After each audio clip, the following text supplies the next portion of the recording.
I'm gonna miss you.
Good evening, everyone.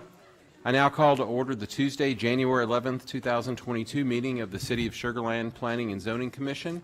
Good evening, everyone, and Happy New Year. Thank you for everyone who is with us tonight in person and for those joining us online, as are a couple of commissioners as well. We'll run through a few agenda items here, and I'll try to do a little bit of signposting and direct traffic at the same time for the benefit of everyone that's here. Our first item is item 3A, which is public comment. This public comment section pertains to items that are not on the agenda tonight. So if you are signed up to give public, if you are signed up to for the public here to give comments at the public hearing on the proposed rezoning, on the final development plan for Sugar Creek, you'll have an opportunity to make comments there. But for now, do we have anyone that is signed up for public comment? No, sir, we don't. All right, thank you. Then we will move on to item 4A, consideration and action of the minutes of the December 14, 2021 meeting. Commissioners, you have been provided a copy of the minutes in your packet. Any changes or revisions? Motion to approve. All right, I've got a motion to approve by Commissioner Simeon and a second by Commissioner Landine. Any other discussion? If you'll vote at this time, please.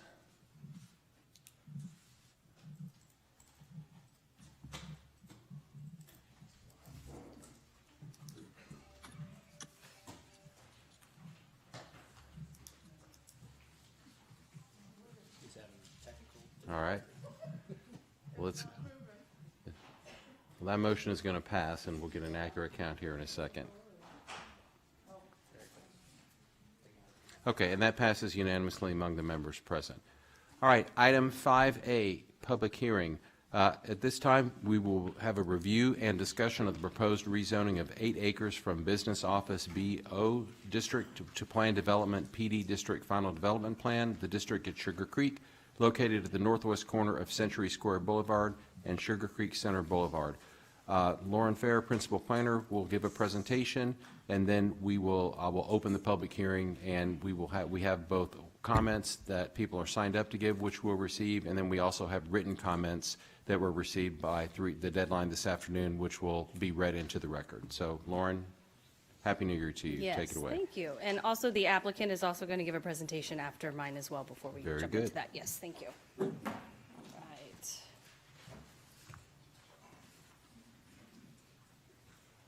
Okay. All right, so I will start off with just kind of orienting us to where we're located. So this is the district at Sugar Creek, proposed plan development district, and it's located here, as you can see on the map, along Century Square Boulevard and Sugar Creek Center Boulevard. You've got US 90A here and Sugar Creek Center. We can't hear back here. Would anyone else?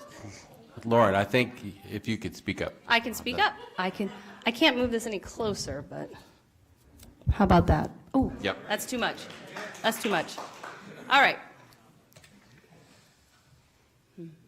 All right, the proposed development is an 8-acre property shown as 2 districts. We have District A that is approximately 6.2 acres. This consists of 387 multifamily units consisting of 29 studio units, 285 one-bedroom units, and 73 two-bedroom units. Also part of the proposal is 15 live-work units with non-residential space located on the ground floor. The District A also includes additional non-residential space located on the ground floor, not part of the live-work units, but separate space that could be allocated towards other commercial uses. The proposal also includes a structured parking garage as well as some on-street parking. And then District B, which is approximately 1.8 acres, and that is proposed to be developed as 3 separate buildings focused on restaurant and retail development. It also includes an outdoor event lawn space, as well as the potential to have outdoor dining space if developed as restaurants. So the next slide is the proposed site layout, and this sort of visually depicts what I was speaking on the previous slide. So this would be District A here. We have Century Square Boulevard and Sugar Creek Center Boulevard. So this is the location of the structured parking garage as part of the development, the multifamily units, as well as the live-work units here on the street frontage. District B here is shown as with the 3 separate buildings. This is the outdoor space that I mentioned, as well as the ability for the outdoor seating around every building. So I'm going to take the next couple slides and just go into a little more detail on the development with each district. So District A is currently designed as 5 stories for the residential component and 6 stories for the structured parking that is integrated into the overall building design. The 15 live-work units are situated along the ground floor street facing that include features that distinguish them from the remainder of the residential units, some distinctive signage, larger windows for kind of that storefront view, as well as some private patios that open up out onto the public sidewalk. The proposal on Development A also now includes approximately 2,400 square feet of additional non-residential space in addition to the live-work units on the ground floor for some of your more non-residential anchor tenants of the development, as well as about 8,000 square feet of support service area for the residential development. That's your leasing office, fitness center, and amenity center that would all be open to the residents and the public. The proposed uses, got the excerpt here of the uses for District A. Again, the non-residential uses can be proposed for the ground floor of the live-work units to consist of some professional office or neighborhood retail. The additional non-residential space could be used for a small grocery market, a small cafe perhaps, or coffee shop. That additional non-residential space was added, 3 live-work units were removed, and this non-residential space was added in response to some of our discussion at the workshop meeting back in September. And this slide highlights some of the design work for the District A. So this would be Sugar Creek Center Boulevard here, the internal access drive for the development, the overall building here with the parking integrated in over here. The inserts you see are kind of highlighting the non-residential space on the ground floor here that would face Sugar Creek Center Boulevard, as well as internal to the internal access drive where you can see the distinction of the live-work units here with some architectural features. So District B, as a reminder, during the September workshop meeting, this acreage was shown at that time as potential future scenario plans. So there were, I think, about 3 different scenario plans for different development. Currently now, though, it is designed with 3 separate buildings at 3,800 square feet each, again, including the outdoor event lawn area that's between the buildings along the internal access drive, as well as the outdoor seating options to serve the development. The permitted uses here focus heavily on restaurant and retail, but also includes the ability for some limited services. So some of the services to support a daytime office population, maybe a restaurant for lunch, and as well as services for the evening residential population as well. And here's two excerpts of some conceptual designs for District B. This is looking on the internal access drive, so this would be the ground floor live work units, and here's two of the buildings where you can see that space in between the buildings, the outdoor event space. And then this is also looking along the internal access drive with the multifamily units here, and then the separate buildings shown here on the other side with, you can see the outdoor seating component as well. So the development also includes several pedestrian-focused amenities, wider public sidewalks along the street frontage, public seating, differentiating concrete to make it stand out, some plantings. As I mentioned, the live-work patio areas are designed to be integrated into that, into those sidewalks, into that pedestrian network, and open up onto them. The live-work units also have the larger windows to achieve more of that storefront view on the ground floor.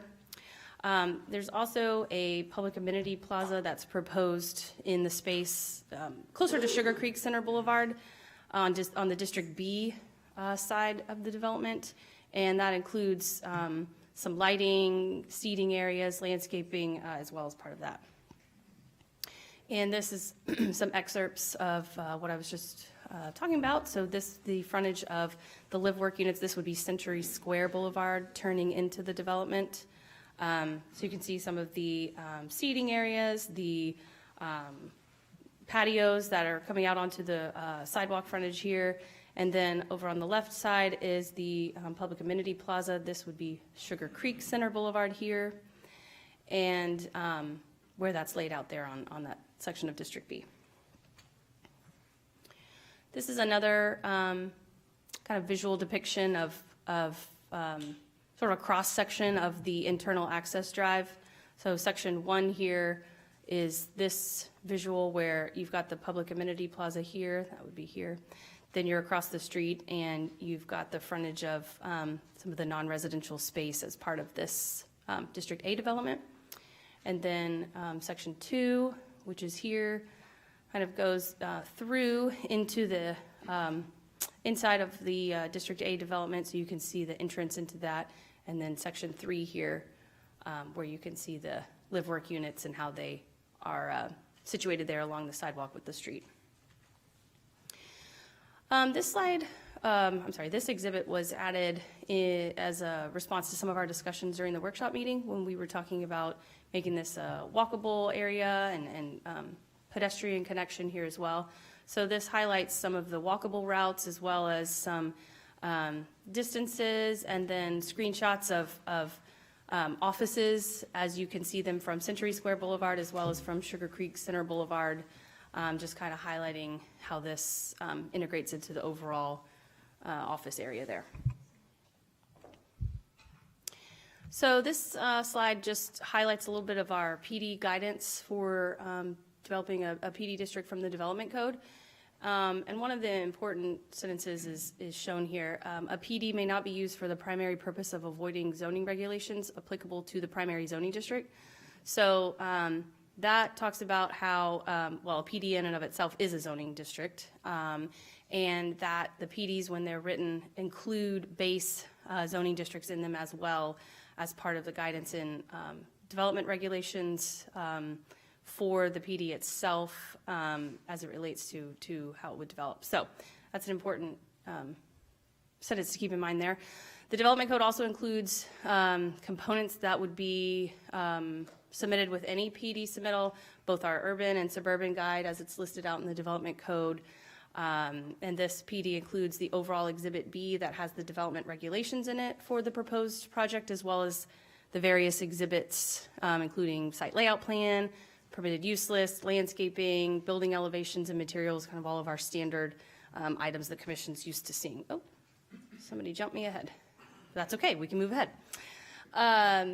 So now we'll get into a little bit of the land use plan guidance, and there'll be several slides about the land use plan itself as it relates to this proposal. So the land use plan was approved in 2018, adopted by City Council, and it established a citywide vision as a result of a 5-year citizen-led committee that was supported by the community and then, as I mentioned, ultimately adopted by City Council. So I know it's up there, but it might be hard to read in the back, so I'll touch on what it says. Sugarland will develop and redevelop to remain a desirable place to live and do business. The city will change in response to long-term shifts in market demands and demographic trends, managing that change to preserve the city's appeal, balancing different land uses, preserving the character of its neighborhoods, creating new walkable, mixed-use, regional, and neighborhood activity centers with a variety of offices, housing, retail, entertainment, and civic institutions. So part of the plan outlines specific goals and policies to achieve those goals, all in an effort to achieve that citywide vision statement that we just read. And this proposal does align with several of those. So I will touch on 3 of them. Goal 2 of the land use plan, creating mixed-use activity centers. And this essentially says Sugarland will have activity centers that will be mixed-use, compact, walkable, and with active public space. And Policy 2A, as part of that goal, supports the creation of distinctive regional activity centers through new development and redevelopment, and should contain a variety of uses to serve as destinations for both the city and the region.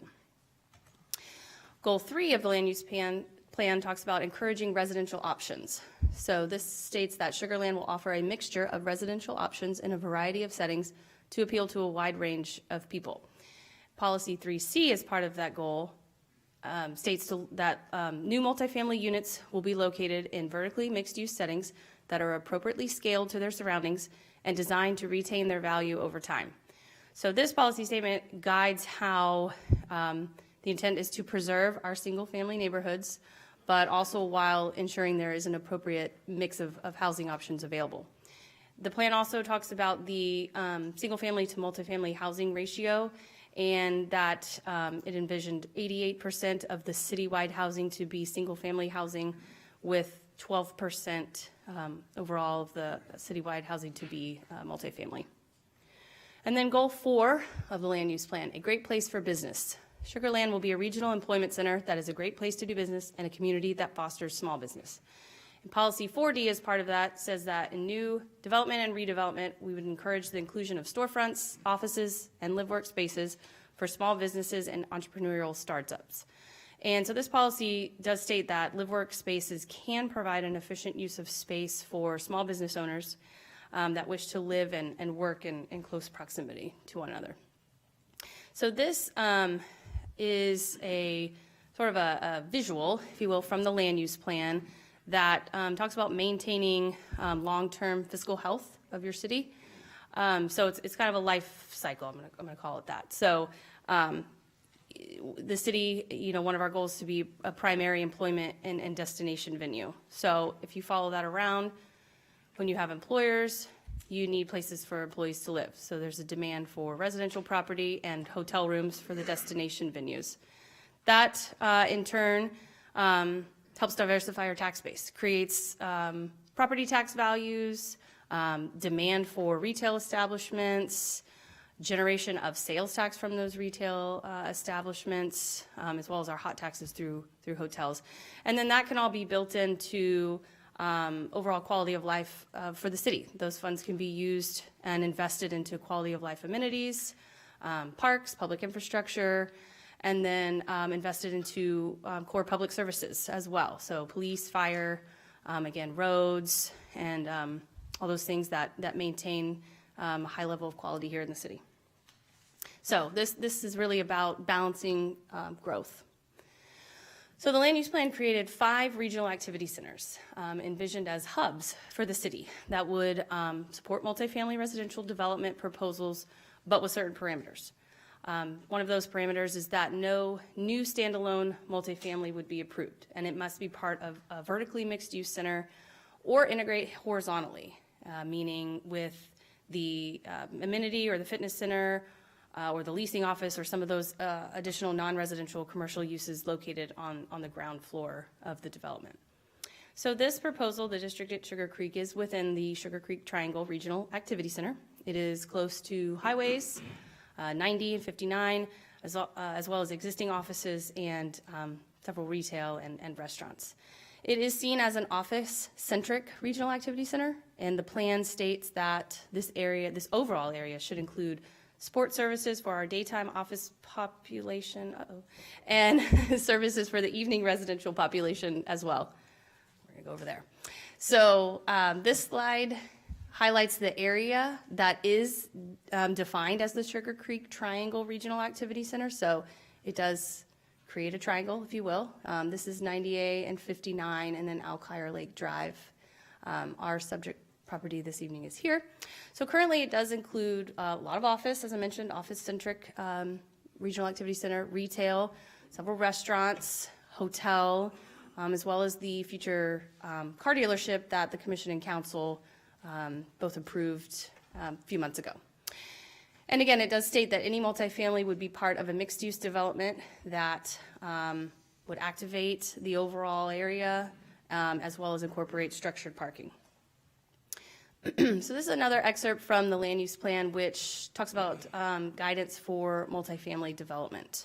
And these are kind of 5 pillars, if you will, of developing multifamily. So we talked about the 12% guidance on the citywide percentage as it pertains to multifamily versus single-family housing. Site-specific guidelines limiting to regional activity centers and neighborhood activity centers for residential. Specific design guidelines outlined, including the mix of uses, activating the pedestrian space, kind of the way they've incorporated some design elements into those live-work units. And it also talks about additional studies that should be requested to evaluate impacts both on schools as well as transportation and traffic. So this development proposal is consistent with the vision for regional activity centers to integrate new uses, including residential, into existing commercial centers. The plan does suggest that any proposed residential include appropriate on-site services, the leasing office, fitness center, amenity centers. It also provides guidance for each phase of development to contribute to the overall ultimate intended mix for a regional activity center. So in this case, the first phase of development in a center that's office-centric, such as Sugar Creek Triangle, should include other uses, such as retail or residential, that would help balance those existing office uses.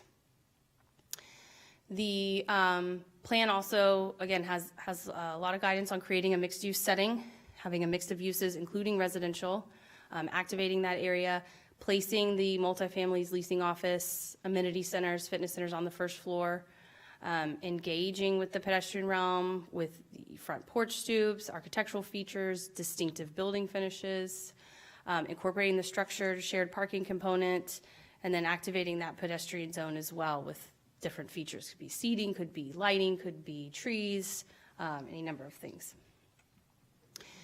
And this is just a excerpt pulled from the land use plan as kind of, we call it inspiration for future development for a regional activity center. It's from the plan itself. So again, you know, this has an internal access drive. It's got retail and restaurant and residential on both sides, and then here on the left, you know, an office building with some outdoor seating and restaurants on the first floor as well.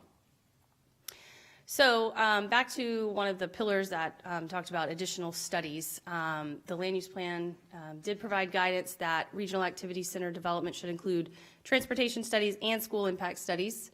In this case, the school impact study was performed by the demographer that is used by the Fort Bend Independent School District. It did indicate a minimal impact on local schools in that said that once it was fully occupied, at full build out, it would yield about 29 students to FBISD. And this low student ratio was due primarily to the mix of unit types in the proposed development, being studio and one-bedroom units. And that study was provided with the agenda report for this item for the commission and the public. And then transportation study. So a traffic impact analysis was performed on the site. Staff did work with the traffic consultant to determine the scope of the analysis, to include the critical areas that are anticipated to be immediately impacted by the proposed development. And so far, the analysis has identified needs for deceleration lanes into the development from both Century Square Boulevard and Sugar Creek Center Boulevard, but with the understanding that additional traffic review could be warranted after this public hearing meeting, as well as throughout the PD review process itself.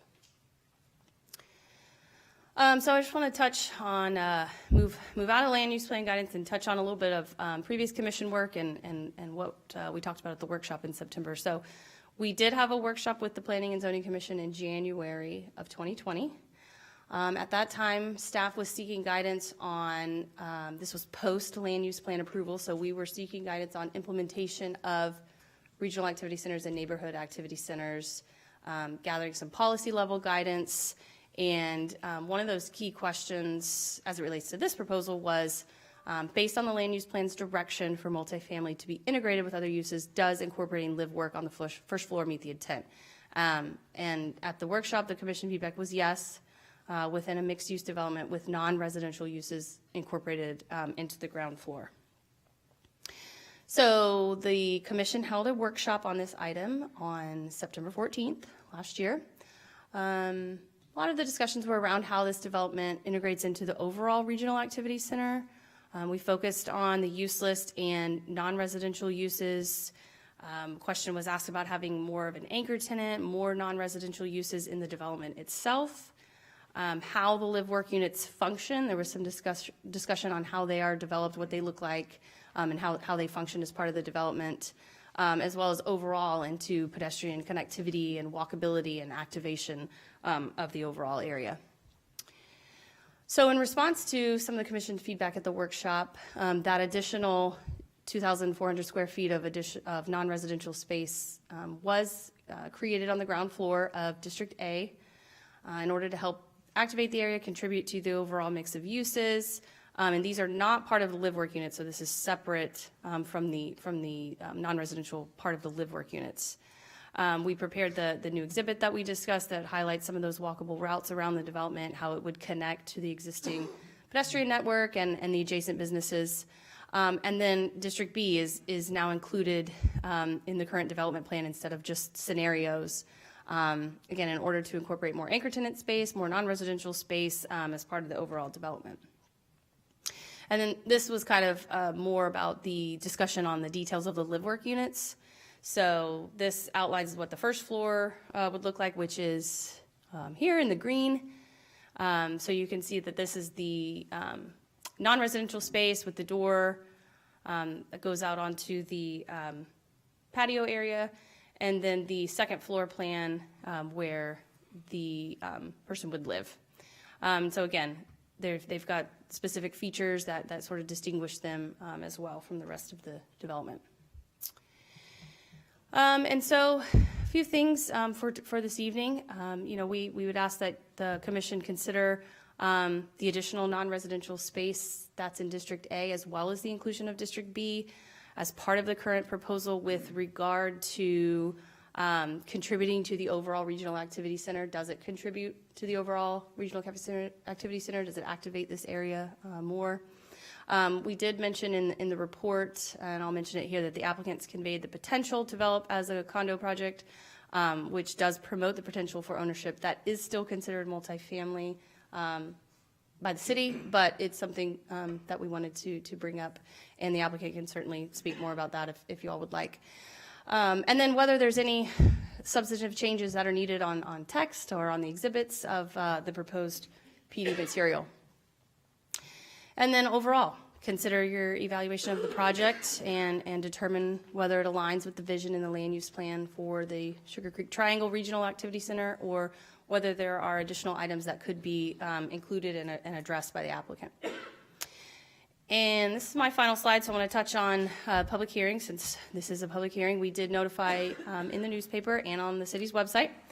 Property owners within 200 feet were notified. Messaging has gone out on to Sugar Creek and to the Alkire Lakes HOAs, as well as on next door pages. Email notifications were sent out to those that had signed up to receive them on the project's webpage on the city's website. The sign, of course, on the site. The online public comment form was available for the public to provide comments. We do have 19 forms that were attached to y'all's report, to the agenda report, and then 3 that had received since that printed out, provided. There's also documentation of a support that was provided by the applicant. That's also in the report for the commission. And, you know, overall, while we have received some support for the project, the majority of the public input has expressed concern from the Sugar Creek residents. And so I'm going to finish my presentation, and I'm going to ask for the development team to come up, and they would like to also give a presentation to commission. I think, how do I get it to start?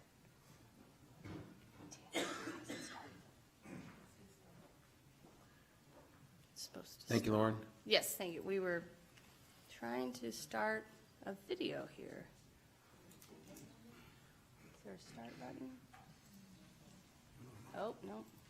Sorry. This was supposed to work. Click it if it goes. I clicked it. No, that's okay. Okay. Go ahead. You. Thanks. For Good anybody evening. who's interested, And if- oh. And if you'll just start by introducing yourself for the record. Sure. My name is Jeff Simpson, and I'm with Kaplan. And I'm a developer. I'm going to see if I can pull this up so I don't have to lean over the whole meeting. Well, okay, I'll lean over. The IS staff is holding his breath at this point. All right, everyone can hear me okay? Okay. Well, this was going to be a real quick video that sort of goes through one of our projects. It's a fly-through of the project, the amenities, et cetera. Happy to send it to anybody if they'd like to see it. But that's where we were going to start, just to give you an example of the type of projects that we're talking about here and the type of projects that we develop. I'd like to say you did a really good job on staff as well, because a lot of what I was going to cover has actually been covered. So I will do my best to not talk about the same things that have already been talked about, and then stand up here to answer any questions anybody has. As I mentioned, I'm Jeff Simpson. I'm with Kaplan. My partner Mike is dialed in and listening, following some COVID protocols. Some members of our team are here as well: the architect, traffic engineers, landscape. And I'm going to skip some of these notes. And what do I do? Just press down? Okay. Nope. This arrow?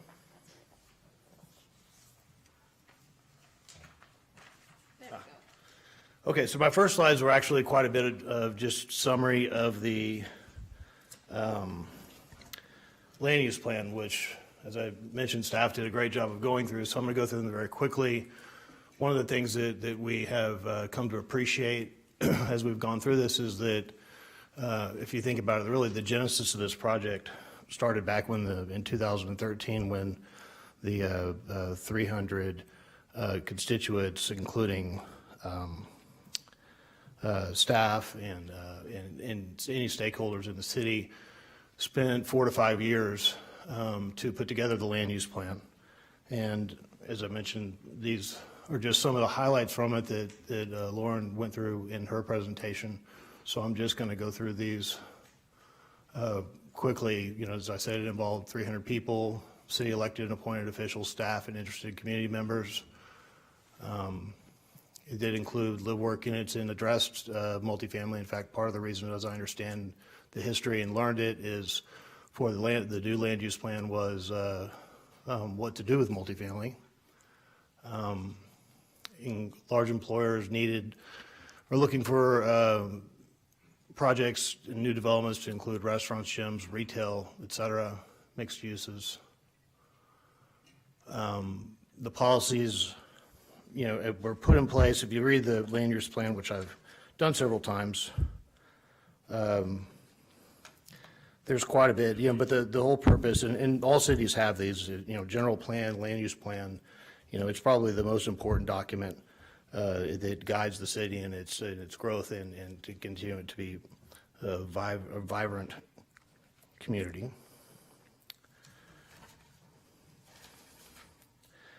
The main thing that I wanted to talk about really on this slide is really talking about the positive benefits economic benefits of projects like these, and the reason for land use plans is to make sure that there's revenue generated to keep the city growing, and roughly half of that generally comes from sales tax from commercial properties, roughly a quarter of property tax. I'll go into later how that this project impacts that. And then I have a slide here that basically just talks about the goals as we see them, a limited subset of the goals, which Lauren already went through. Activate connective pedestrian realm, connectivity for future development, integrating a mix of uses, residential including concierge, fitness, porter security, structured parking. This will be the first project in the city of Sugarland with structured parking, bring activity into the regional activity centers, and provide public open spaces, all of which this development does. I'll go through this again. We talked about it back in September. Just as a reminder, Kaplan, a 43-year-old company, locally based. Two principals, myself and Mike Kaplan, have lived in Sugarland, former long-term residents. Mike lived in Sugar Creek and Sweetwater for 27 years. I lived in Greatwood. Our children attended Fort Bend schools during that time, and Mike is still involved in the Sugarland Municipal Airport, Regional Airport. JDG is our architect, Jensen Design. Just to tell you a little bit about them, they're also locally owned. The main principal, Warren's with us tonight, has lived in Meadow Place for 20 years. Their children went to parochial schools in Sugarland, and he's still a member of church in Sugarland. And then just a partial resume of the things that Warren and Johnson has done in Sugarland are up here to just show that he has been the architect of record in Sugarland in various projects. So I did have that video in order to try to get away from the 2D pictures of what we do, but here's the 2D pictures of what we do. The guiding principles of what we do are buildings that are visually appealing for decades. Not what comes to mind when you hear the word multifamily, but that is what we develop. The one on the left up here is off of Greenbrier and 59, called the District of Greenbrier. It's in the Southampton neighborhood, right off of Greenbrier when you turn 59 towards the medical center. On the right is a 2D version of the video that you're about to see, but that's a project that we did in Scottsdale, where the residents there shopped and contributed to a commercial and retail environment that was the highest per square foot average in the state of Arizona. The project on the left is interesting. It's in Salt Lake, suburb of Salt Lake, called Sandy. Just to the right of the building that you can see there is actually City Hall. So we bought that and developed this from the city, built the project, and both before, during, and after, we have maintained and still have an amazing relationship with the city, so much so that when developers come in with a mix of uses that includes multifamily, the city actually asks them to call us. And in the picture on the right is Biltmore, which is in Arizona, well, near the campus of the Biltmore. And it's really just to show an internal courtyard to show that we focus on gathering areas for the community and quality. So the next slide is a couple of slides just to show some of the interiors and amenities. Our interiors are more like those that you would see in high-end homes, high-end finishes, such as waterfall edge, granite quartz, high-end appliances. This particular project had a Keurig machine to make your coffee in the freezer with a timer that you could control with your iPhone. Wine coolers. Now on the right you'll see there's backlit mirrors in the restrooms, huge walk-in closets with wood shelving, not wire, double sinks, undermounted, and easy soft close drawers. And in addition to resort-style pools and things like that, we also add sports simulators. Initially, it was where somebody could hit a golf ball. Now you can do things like soccer, baseball, skeet. It's a very important feature and is very well used. And then the one on the right is just to show a picture of one of our other gathering spots that we did on a rooftop deck. That was also our project in the Biltmore.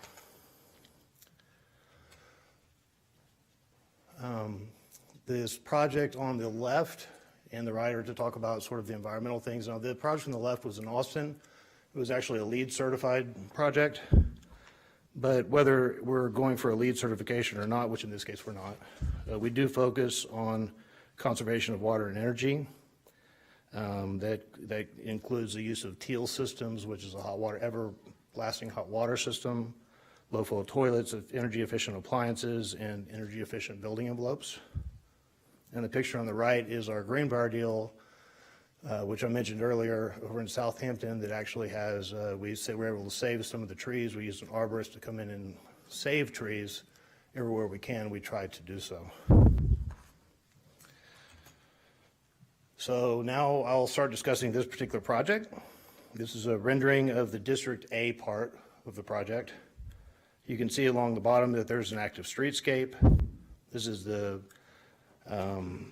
where the live-work units would spill out. And you can see the market here on the left, as well as the way the streetscape looks very similar to the town center streetscape here. Some of the features of District A, active streetscapes. Again, we took to heart the example in the land use plan that talked about town center being a good example. It would include retail, 15 live work, 387 multifamily units. We have an Equinox style fitness center, WeWork space, game rooms, gathering spaces. We have addressed pedestrian connectivity, dog park, prominent public amenity plazas. As I mentioned, this will be the first project in Sugarland with a structured parking garage.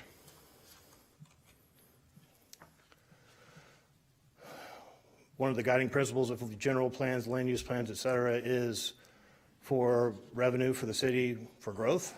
And I want to just talk a bit about the tax implications. In terms of the schools, I think it's around 1.15 million that we'll be paying into the Fort Bend schools, roughly $500,000 a year into the city of Sugarland and a little bit less into Fort Bend County, and then $15,000, $20,000 a year into the drainage. We're not requesting any tax incentives or abatements. And that using just national averages based on the number of people that will be living here and working here as opposed to working here and going home to live someplace else, it'll add about $10 million of additional retail sales locally that are otherwise lost. Traffic impact analysis, which is recently updated for District B, and I gave to staff earlier today. It's already been through comments with staff, the engineer staff. Shows there's a very minimal impact on Sugar Creek neighborhood in terms of traffic. And I'd like to point out that our unit mix, which is something that we're not going to deviate from with any margin, is for young professionals and empty nesters. So we didn't just pick the numbers out of the sky.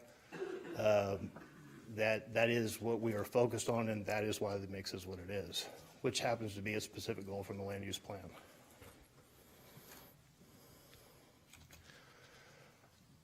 Again, Lauren and her staff did a good job going through this already, but updates since the last P&Z, as mentioned, we did contract to purchase the remaining acreage.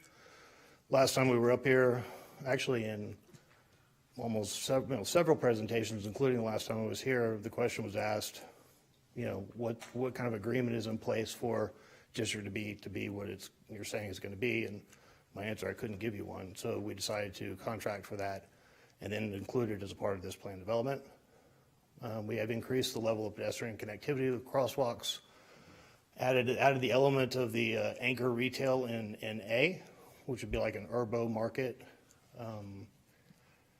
We performed a shade study, I'll show you, and then we discussed with the Sugarland Police the courtesy patrol program that they have so that we can provide housing for the officers, and they will they will have a presence on the property, something we do in all of our properties. This is just to show that we actually do take into consideration our impact on our neighbors with regard to sun, shade, et cetera. The northern part of our building is the only area that would actually create shade. What's shown here is the most extreme point of the year, the winter solstice, which is 75 feet away from the building, whereas our closest building to the north is 144 feet. So this is telling you guys a little bit about District B. We did contract to purchase B for restaurants and retail. It's not a part of the plan development. Currently shown as 3 restaurants, 3,800 square foot each. The site plan was done in guidance from a prominent Sugarland restaurateur, had some of Jupiter's Pizza earlier, and we worked with their architect, our architect worked with their architect in order to come up with a plan for District B.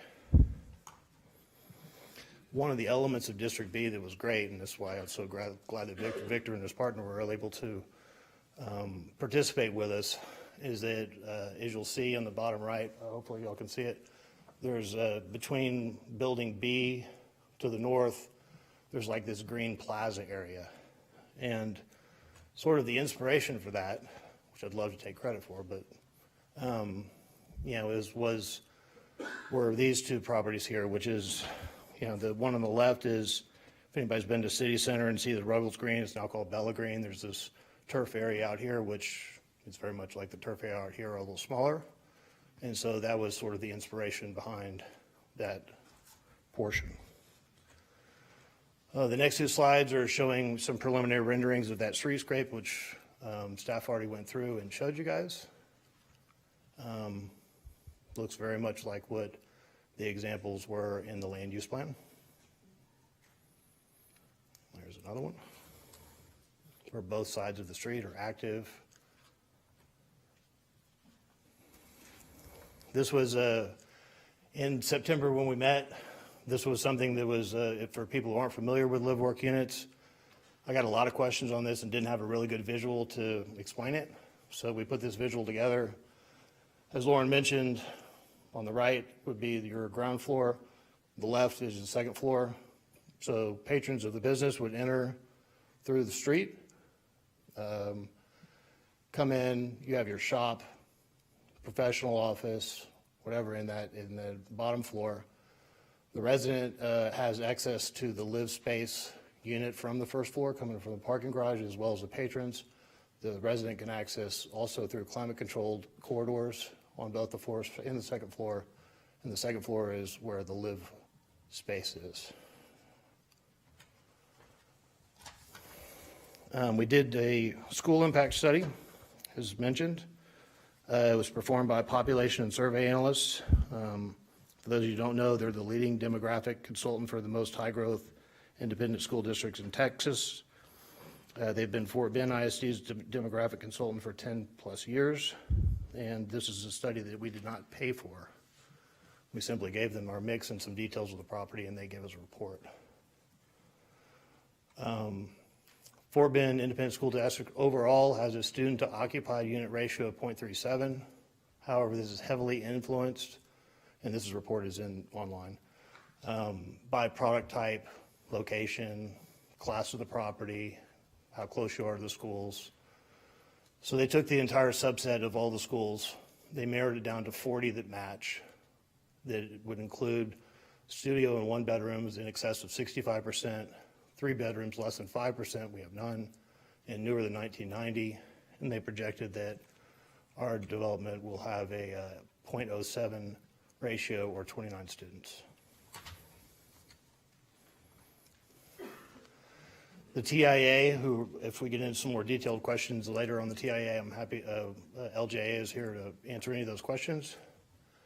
But we started working with Guillermo and his staff at the city the first part of 2021 putting together a detailed scope. It was 3 meetings to determine what was going to be studied, which intersections, et cetera. And the results are that District A generates 13 cars, and this is, the report's 200 pages. It's hard to get it into one slide, but with regard to Sugar Creek, where I've heard most of the concern about traffic is, I wanted to just point out that District A generates 13 cars in the AM peak hour and 8 cars in the PM peak hour, going through the intersection of 59 Dairy Ashford. When you have A and B together, that number goes from 13 to 18, 8 to 12 through the same. And importantly, and I thought this was really interesting, it emphasized the value of the the restaurant spaces that are planned in B. The daily traffic going through the intersection, both coming out of Sugar Creek and going into Sugar Creek, is 368 a day. And that is people leaving to come to the restaurants. The only improvements that were recommended by the TIA were crosswalks and the deceleration and queuing lanes into and out of the project. I've heard quite a bit about sentiment about multifamily or apartments. As I've learned quite a bit, I realized that there's actually a name for this in Sugarland. It's a von Bissonet syndrome. I would like to say that I have always intuitively known the knee-jerk reaction of people saying multifamily apartments. You just go to the lowest common denominator that you can remember, and that's what's in your mind. The map on above here shows sort of the culprits behind the von Bissonet syndrome, if you will, those red dots and boxes on the right-hand part of the slide. In order to give an illustration of why that syndrome takes place and why this is different, we attached some pictures of those developments. They're on the left-hand side of the slide. And then we attached some pictures of our development on the right-hand side of the slide.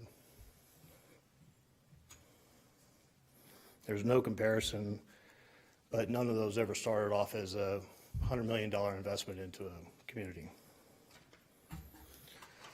One of the other things that I've heard is that projects, apartments, multifamily, et cetera, destroy property values. So I have the next 3 slides where we went back and looked at the projects that we built in the last decade or so, and charted within the zip code the change in value in all of the homes. So this first slide is the projects we've developed in Houston, and this will be posted online, won't it? Okay, yeah, so anybody can pull it up. I'll just walk through it quickly. The little boxes on the lines represent the projects that are in the chart on the top for those who can't see in the back. The green line is the baseline, which is median or U.S. home growth. And you can see that when we delivered these projects, home values did not plummet. The same for Arizona projects.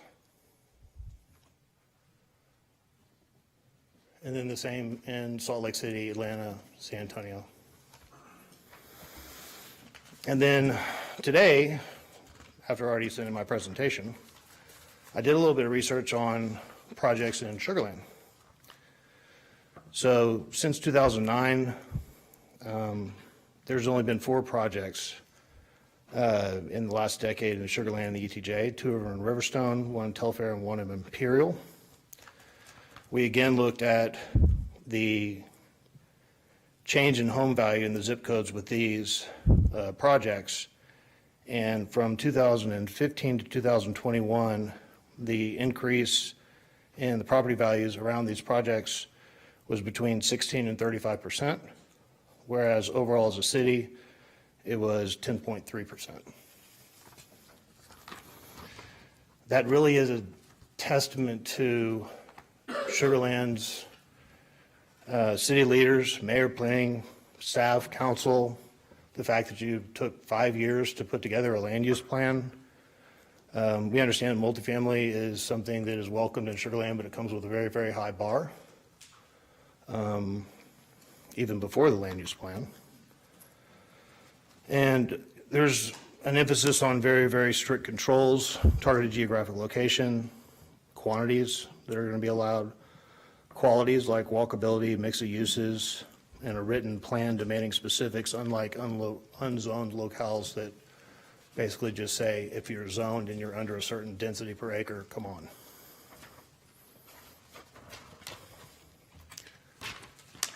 So in conclusion, I'm convinced we are implementing the future land use plan. We've worked over the last 2 years. What we started with and what we've learned over the last 2 years are very different, and we've incorporated a lot of elements, all the elements, ones I went through with the little thumbs up and the checkbox earlier. We've been receptive to comments. We went out and contracted to buy and are willing to restrict in what's going to be in District B. In fact, the restaurateurs actually reached out to us when they heard about the project. We didn't reach out to them. That's a testament to what we're doing and how it's an incremental growth. You know, our 8 acres of the Sugar Creek Triangle RAC is 5.5% of that RAC. There are some parts of it that are tired and need to be revitalized, but it takes the first step in the RAC in order to get that process rolling. And that's what we're doing. We're proud of this plan development.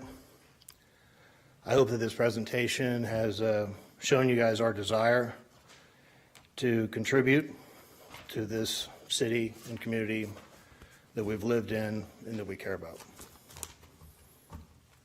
And that concludes my presentation. Thank you, Mr. Simpson. Appreciate it. Thank you for the music. All right, at this time, I'm going to open the public hearing. Just a few comments. First of all, the purpose of tonight is just a review and discussion of the proposal. There's no action being taken at this evening's meeting relative to this proposal. Second of all, we have written comments, about 28 if the count is correct, and we also have about 11 people, I believe, that are here with us tonight that are signed up to speak. So as a courtesy to the people that are here, we're going to receive the 11 comments that people are here to make live and in person. The other 28 comments we are required to receive and read into the record, so we'll do that after we receive the comments of the folks that are here. And I would just remind everyone, you know, to please keep your comments pertinent to the issue that is under discussion, and I'm sure everyone will conduct themselves in a professional manner. So at this point in time, let me formally open the public hearing. We will receive and hear all persons desiring to be heard on the proposed rezoning of 8 acres from Business Office BO District to Planned Development PD District Final Development Plan, the District at Sugar Creek, located at the northwest corner of Century Square Boulevard and Sugar Creek Center Boulevard. All right, we'll open the public hearing, and how do you want to handle, you want me to call the folks in this order? Okay, I'm going to do this, and I believe our first speaker is Peter Jacob. If you'll come on up, and we've got the information they need also to provide their, just make a quick statement, your name and address. Reminder, you have 3 minutes. I'm not going to cut you off at 3:01. No, I won't be up here for 3 minutes. That's okay. Good evening, Commissioners. Thank you for having me here. My name is Peter Jacob. I live at 3019 Montford Court. I've been a resident of Sugar Creek for 27 years, raised my children. Been proud to be part of Sugar Creek as well as Sugarland. I am a developer here in Sugarland. I think some of you are familiar with some of my developments, and I want to come here before you all in support of this project. I think that we are, as a Sugar Creek property owner, I think this is a well-done development. There's a lot of process that's gone into it, a lot of thought that's gone into it, and, you know, based on the RAC components, the requirements, I think that this particular project fulfills those particular aspects of the RAC as it's been written. I'd also like to comment that there's a lot of fear about multifamily. I live right off of Broadmoor and Longview. Right across the street from Dulles, we have about 600 apartments. Never have I seen any of those folks pose any kind of issues or problems within the neighborhood. It does not increase the traffic that goes through the neighborhood.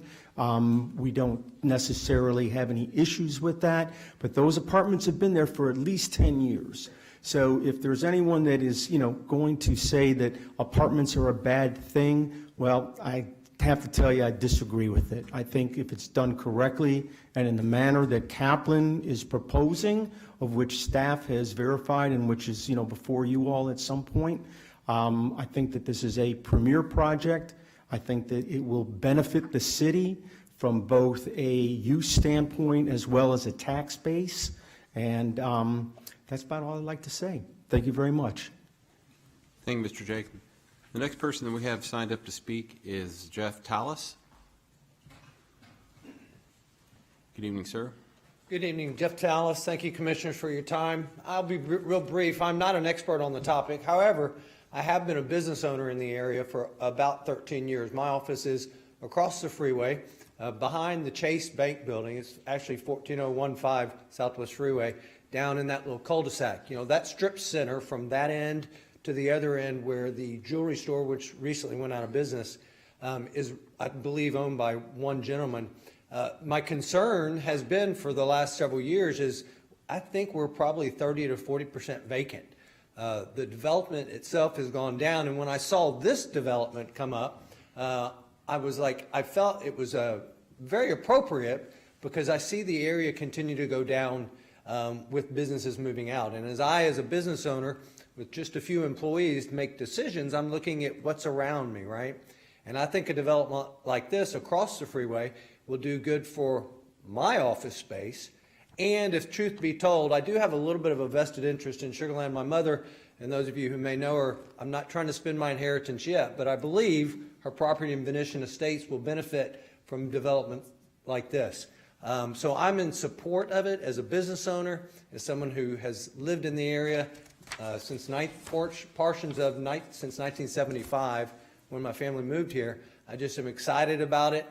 I think it'll be good for the community. I think it'll be good for businesses like mine, which then have employees in the area, and for future economic development for properties like my mother's in Venetian Estates, quite frankly. So thank you for all the work the staff put in, and once again, I'm in support of it, and I hope you are too. Thank you. Thank you, Mr. Tallis. Our next speaker is Debbie Kaufman. Good evening. How are you? Good evening. I'm Debbie Kaufman. I'm a 27-year resident of Sugarland at 3206 Explorer Cove. I've served on several of the city's task force committees. I've been a neighborhood rep for over 25 years in First Colony, and I'm beginning my 13th year as a director on First Colony Levy Improvement District. I enjoy serving my community, and I'm especially proud and honored to have served on the Land Use Advisory Committee from 2013 to 2018, serving as co-chair the last 3 years.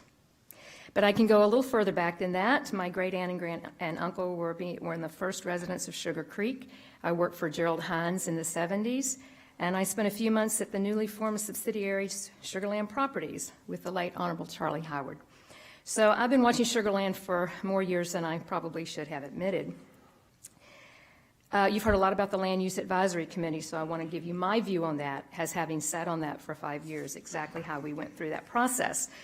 The LUAC learned a great deal from experts from around the country, from extensive research of similar cities in Texas, from listening to the Sugarland residents share their ideas and their desires. And from all this, we created a forward vision for our city in the land use plan, focusing a lot on redevelopment as we're all but fully built out. We identified 5 areas that already existed in Sugarland that we designated as regional activity centers. These already had various facilities in each. They had commercial, business, some residential, and retail. So in other words, they already had a form of mixed use. So we zoomed in on these 5 regional activity centers. We began listing specifics on just how each might develop and redevelop in a way that would enhance that particular area of the city. We kept in mind the responses to multiple city surveys where citizens stated they wanted more pedestrian-friendly connectivity, the desire to have home and work in close proximity, work and lunch opportunities in close proximity, and a sense of place, not just another space. The LUAC incorporated these requests into each regional activity center within the land use plan, and that is the document, as you've heard tonight, that Kaplan has used as they develop the project here in Sugarland. So I'm very pleased to see that the proposed district at Sugar Creek fits right into the RAC vision for the Sugar Creek Triangle in the land use plan, as it was presented to the citizens, approved by P&Z, and adopted by the City Council back in 2018. I'm just real excited to see the vision taking shape. So thank you very much.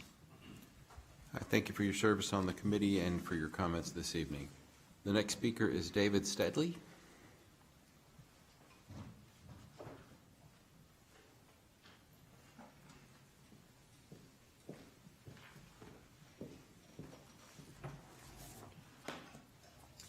Good evening. David Steadley, 1802 Sugar Crossing Drive. I first moved to Sugar Creek with my parents in 1981. I moved my family to First Colony in 2013, but recently purchased a home in Sugar Creek. The Sugar Creek home plus renovation cost is a 7-figure investment for me. Professionally, I have a 30-year career in commercial real estate, which includes developing, acquiring, financing, constructing over $1.5 billion of real estate. Notable to Sugarland, I developed the $112 million St. Luke's Sugarland Hospital. Regarding this project, I'm opposed to the change in zoning to allow apartment development on this tract. Why not apartment development? There are already plenty of apartments in Sugarland. According to CoStar, there are 16,207 units in the Sugarland, Missouri City submarket. An additional 800 units are currently under construction. According to ADS, there are 2,964 units proposed in this submarket, including this project. Current vacancy is about 6%. Historical stabilized occupancy is 93.3%. Since 2013, 6,220 units have been added to this submarket. Units under construction plus the proposed development would add 3,764 vacant units to absorb. How do we compute demand for new units? According to a 2012 demand model by 3 PhDs from the University of Houston, 8.79 new jobs are required to fill one new apartment unit. The PhDs note that their model is especially useful when appraisers, land planners, consultants, or others are attempting to estimate how long it will take for a single new apartment complex to reach stabilized occupancy. If we apply this new job metric to the proposed project, 3,279 new jobs are required to fill the project to stabilized occupancy. Additionally, 30,869 new jobs are required to fill the 3,764 new construction and proposed units to stabilized occupancy. What about employment? According to the Sugarland EDC, 2019 employment increased 3.1%, or approximately 2,316 new jobs. Based on 2,316 new jobs per year and 30,869 jobs required to fill the 3,764 new and proposed units to stabilized occupancy, it will take 13 years and 4 months to fill these projects. Clearly, adding 3,764 units to the submarket will result in an acute supply-demand imbalance. Consequently, changing the zoning to accommodate this 402-unit project in a forced location is not necessary. In closing, if you have ever heard the phrase, "Don't California my Texas," I'm asking you not to Houston my Sugarland. Thank you for your time and consideration.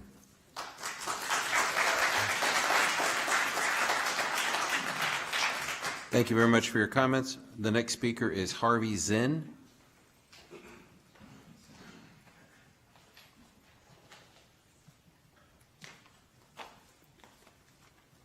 Good evening. My name is Harvey Zinn, and first of all, I want to thank everyone, the commissioners, for volunteering for this position. And thank to all the city employees who make Sugarland a better place to live. And I want to thank all the council members and the mayor. I want to thank you for allowing me to stand up here and give you my opinion why rezoning this request should be turned down. I'm not against growth. I'm against rezoning a plan that's been around for 50 years. My wife and I moved here to Sugar Creek in 1976 when we raised two sons that went through Dulles School, elementary to high school. In the early 1990s, as president and CEO of Southern National Bank, now Prosperity Bank, my bank planned and worked with the city of Sugarland zoning to move our bank from Fondren Southwest area to our great city. Our bank committed to Sugarland because of zoning. It protects the businesses and the residents of Sugarland. When we sold the bank in 2006, I remained a Sugarland resident. The Kaufman Group, their plan is to build an apartment complex. They're all ex-Sugarland residents. They're going to build it, change the zoning of a commercial business park.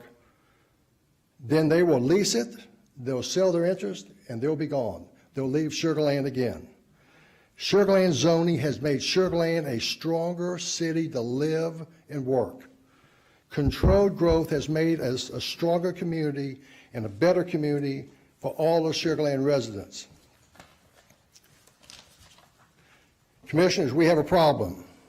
The land plan use of 2018 was passed in August of 2018, but was in the planning stages since 2013.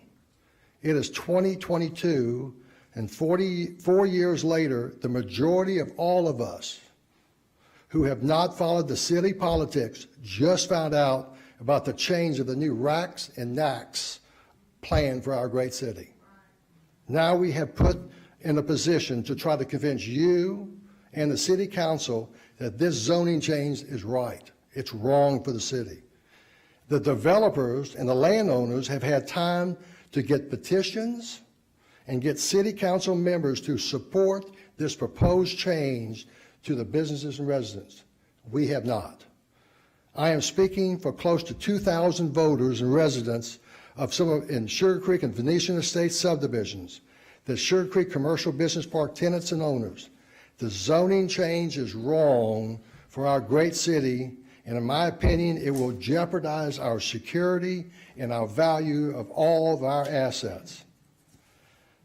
Our grassroots members of close to 2,000 people will not be going away. We are opposing this change of zoning. We don't want security issues. We don't want to lose values in our assets. We will make a difference if it passes, because we are not only taxpayers, we are the voters of Sugarland. We thank you.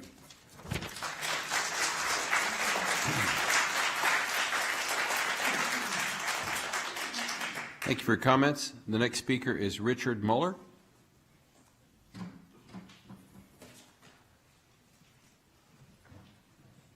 Good evening. Sure can. Well,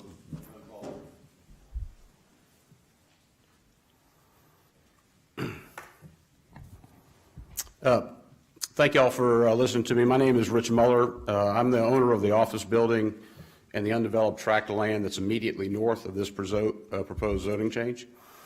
I oppose the rezoning because it's inconsistent with the city's master plan, and multifamily is not a compatible use in an office park. Let me start with the master plan. The applicant has gone to great lengths to try to convince you that this is a mixed-use project. It's not.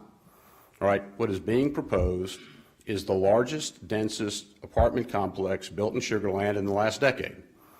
All right, I'm a visual guy, so if you look at the red jelly beans and the green jelly beans, this is roughly the same ratio of commercial to apartments, right? So if you think this is a mixed-use project, then this is a mix of green and red jelly beans.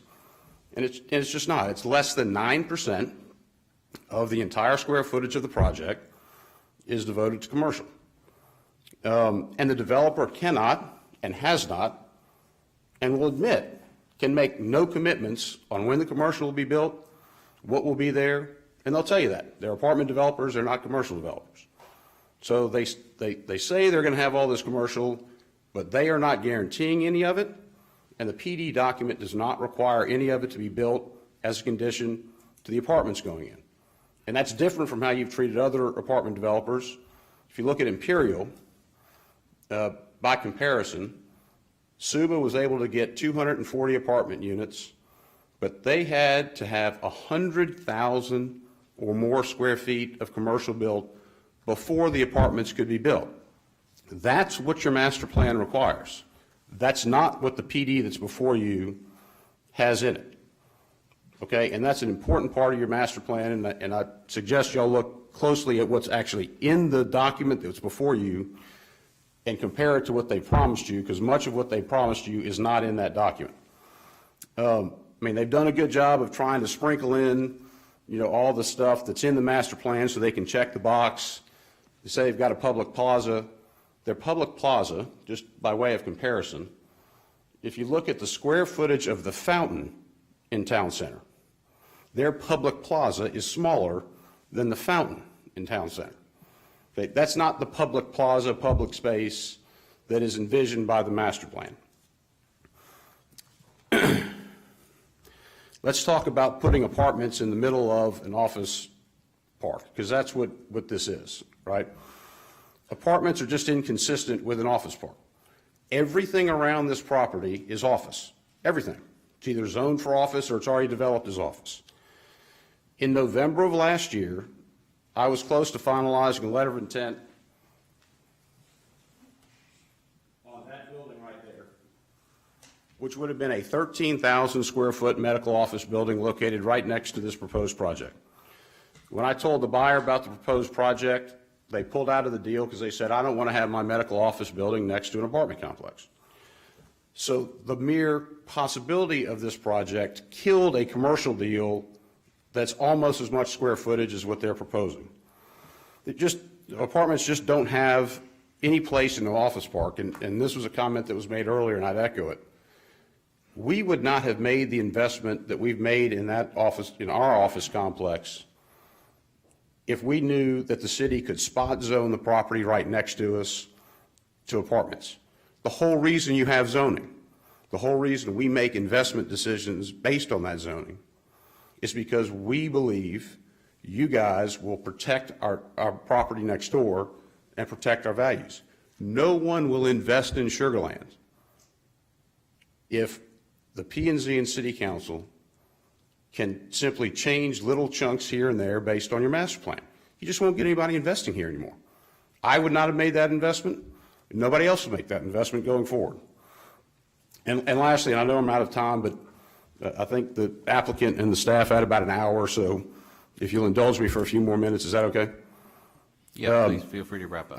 I'll wrap up. And last, I want to just give you this thought on your master plan and this project. Take a step back and look at it from the big picture. If you approve this project, you actually prevent the goals in your master plan. This triangle gets 450 units of apartments. That's what the master plan says. If you give all of those apartments to this project and this developer, then you preclude somebody coming in with a true vertically integrated mixed-use project and redeveloping in that area. You've shot your one bullet for multifamily in this regional activity center. This is not the project to do it on. So if you want to achieve the city's vision for the master plan, I would ask you to deny the application. Thank you. Thank you, sir.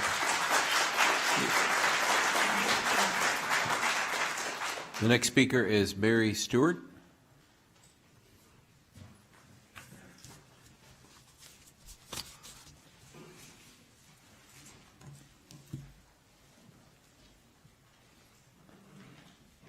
Hi, I'm Mary Stewart. I've been a Sugar Creek resident since 1976. I'm a real estate broker, and I've worked as one since '78. My husband and I moved to Sugar Creek and fell in love with the area in '76. Sugar Creek Boulevard and Dulles Road were both dirt roads at the time. I concentrated my career on Sugar Creek because I loved it so much. Most of my realtor friends were selling in First Colony, New Territory, Greatwood, but I hung in there with Sugar Creek. And finally now, people love it, and they're coming back to Sugar Creek. Kids that have grown up there come back, and people that have moved to First Colony and Greatwood and New Territory have come back because with the help of the country club and the new homeowners, the young ones, they've remodeled the homes. I've seen people put $200,000 in a home. And so please do not let apartments ruin these values that we have worked so hard to get. I've got some important facts about apartments from the A&M University quarterly report. 20% of renter households in the Houston area are behind on rent. 29% of Houston area renters stated they have little or no confidence in making their rent payment. Evictions are expected to escalate 26 to 28% as the moratorium expired on October the 3rd. And I'm actually in the process of evicting one of my tenants in Sugarland, and it has taken me almost a year to evict them. And Thursday morning, they're going to be gone. But as unemployment rises, so will vacancy rates. Houston area vacancies of apartments is 8.4 to 10.1% the last quarter, and they're expected to remain the same. Commercial facts. Sugar Creek Village Shopping Center, where Specs and Fishing Tackle are located, which, by the way, they're closing their doors.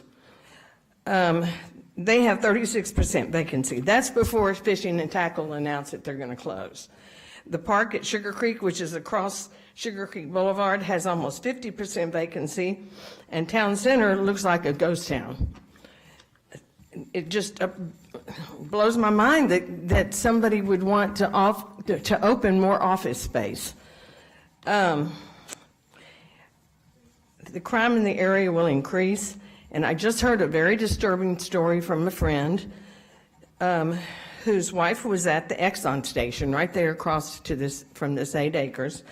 They robbed her purse out of her car, and he spoke with the manager, and the manager said they live at the Drury Inn, they come over, rob people, innocent people, and then they run back to the Drury Inn.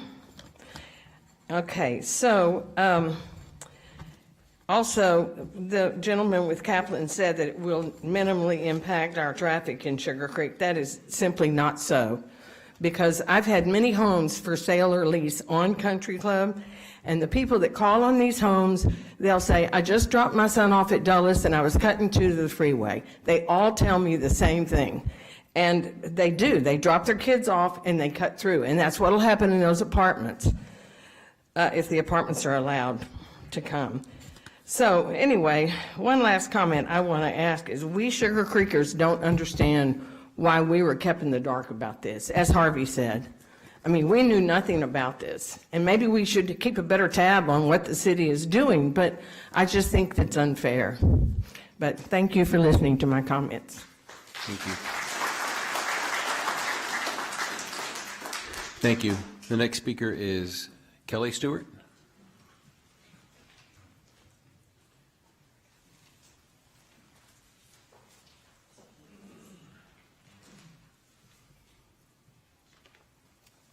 Hi there, I'm Kelly Stewart. I'm a resident of Sugar Creek. I appreciate y'all's time. Thank you for having us and listening to everybody's comments. I grew up in Sugar Creek. I moved back to raise my family. A lot of my friends and peers have also moved back into the neighborhood. I'm super happy to see kind of like this version of gentrification to the neighborhood, because we're going from 40-year-old homes that haven't seen a renovation in these 40 to 50 years to all of a sudden, like several of our colleagues have mentioned, people are putting 6 and sometimes 7 figures into these houses. I'm also a Sugar Creek focused realtor. My mom and I are partners. We've been market leaders in the subdivision for the last 20 and 40 years respectively. To give you a little perspective, we turn over approximately 33% of the annual Sugar Creek home sales in the neighborhood. We live there, we work there. That's where we focus, and that's what we have. We always look out for the best interest of our subdivision. There are approximately In any given year, about 75 total Sugar Creek sales annually. We have an immediate pulse on the migration of households into and out of Sugar Creek, and I believe that our experience and tenure gives us a unique perspective on the evolution of our neighborhood through the years. Sugar Creekers are so fortunate to have a strong HOA, a country club, a garden club that all help to beautify our neighborhood, but an enormous amount of credit has to be given to the influx of young home buyers who, many of which are families with young children, have been renovating these homes. In excess of $130,000 is my next door neighbor, and $200,000 a client that I closed 2 months ago. Lot value alone on a 22,000 square foot parcel in the subdivision residential lot sold earlier in 2021 was $832,000. Driving through the subdivision, there are dumpsters and driveways. Every couple of weeks, you guys have probably seen permits drawn all the time for Sugar Creekers doing renovations. And this neighborhood is thriving. There's a huge potential for increasing values more and more as the homes continue to be restored and improved, as long as we can keep the neighborhood safe. In the last 3 years, sales prices in Sugar Creek have grown 8.4% and 7.4% respectively from 2019 to 2021. I believe the resurgence of affluent professionals in our subdivision is very welcome and the reason for that growth. We're not a sleepy retirement community. We're vibrant, we're active, we invest in the area, we want a safe place to raise our families. I would even love it if my kids could raise their families in Sugar Creek, and they're only 6 years old. My 6-year-old twin boys have 13 friends in the 3 cul-de-sacs near our home on Charleston. We are 1 block away from the busy cut-through street, Country Club Boulevard, obviously from Sugar Creek back to Dulles on the back end of the subdivision. It's not uncommon for our neighbors and their kids to all hang out in the cul-de-sac to watch the kids play and ride bikes. When they get older, inevitably they're going to be riding bikes on their own. I'm not going to be there to watch them riding around. But it scares me because of safety concerns and security. We have seen in Nextdoor, on the Nextdoor app, and even the social media app in our subdivision, in the last 6 months, 4 different incidences of children escaping from their parents, walking down Country Club, vehicles being burglarized, and let's see, one of my friends was almost mowed over by a suspected drunk driver leaving a dinner party at his friend's house on Country Club. If the apartment project at the district at Sugar Creek is allowed to be rezoned, my fear is that the safety of my children will deteriorate, traffic will increase, crime could increase, and values of our Sugar Creek homes could suffer. As a homeowner, a mother, and a business owner in Sugar Creek, my goal is to continually invest in the long-term success of our community. That's why I'm against the rezoning. Thanks for your time. Thank you. The next speaker is Steve Parrott.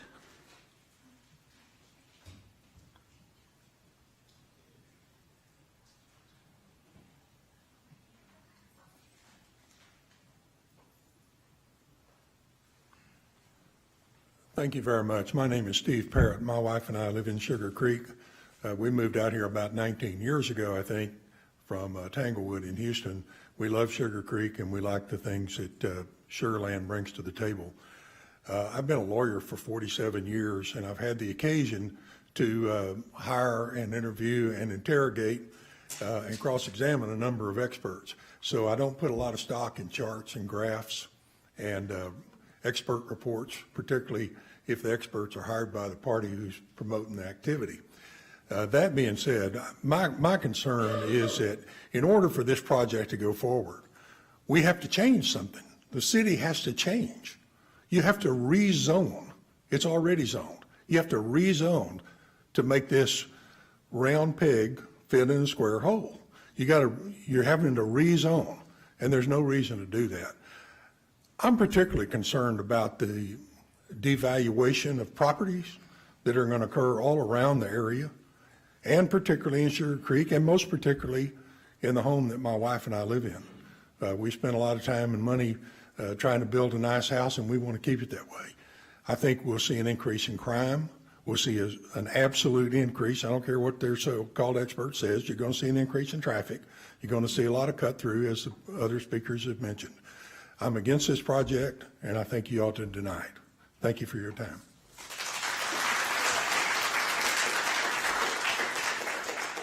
Thank you. The next speaker is Brian Monk.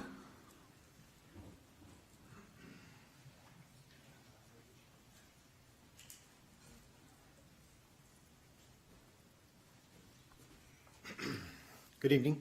Good evening. Thank you for your time this evening. My name is Brian Monk, and I'm a resident of Sugar Creek. My wife and I moved to the neighborhood a little over 2 years ago after shopping for close to 4 years.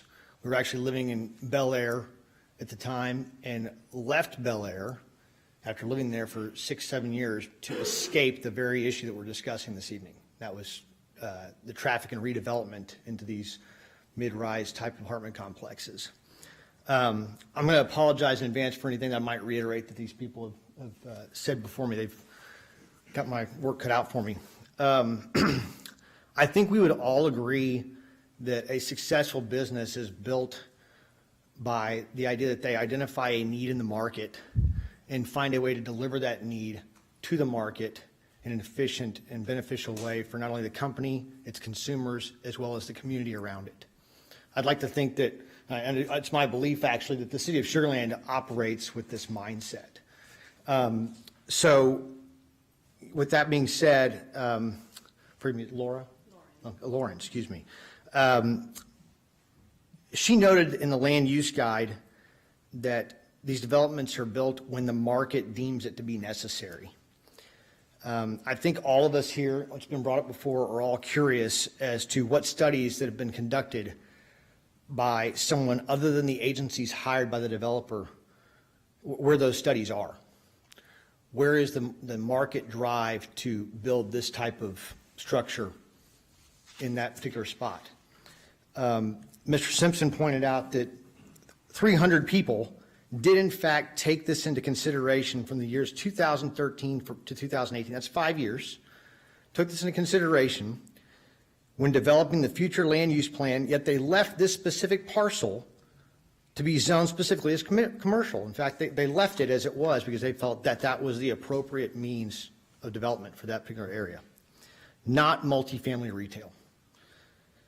I'd like to make reference to another property here in the Harris County area. It's called 3000 Sage. It's physically located across the street from the Galleria. It is a multifamily and retail use space. At the current time, that building was actually built in 2004, and currently there are only 2 tenants occupying the over 12,000 square feet of retail space. One's a salon, and the other one's a psychic. You didn't read my mind on that one, did you? It's a psychic with neon lights and the paintable shoe polish all over the windows. It said, this is across the street from the Galleria in a 17-year-old building. Nice stucco edifice, beautiful building. But that's what's there. It was actually recently purchased by Sentinel Real Estate Corporation out of New York City. They're a multifamily management company, but they also deal in private equity deals where they will take those properties, bundle them, and then sell them off to people like you and me as investments. They've been in business in the Houston market again for 51 years. I spoke to their team. They are actually getting ready to rezone themselves, those retail spaces within their complex, because they are of no use to them. So keep this in mind. We're at a building in the middle of the Galleria in a walkable neighborhood. The company that has been in business in the Houston market alone for 51 years is considering taking those retail spaces out and repurposing them for the tenant's use. My other question I would ask is, the developer has 2 other developments here in Houston, one at Greenbrier and one at Washington Avenue, and neither of those particular properties have a retail space attached to them.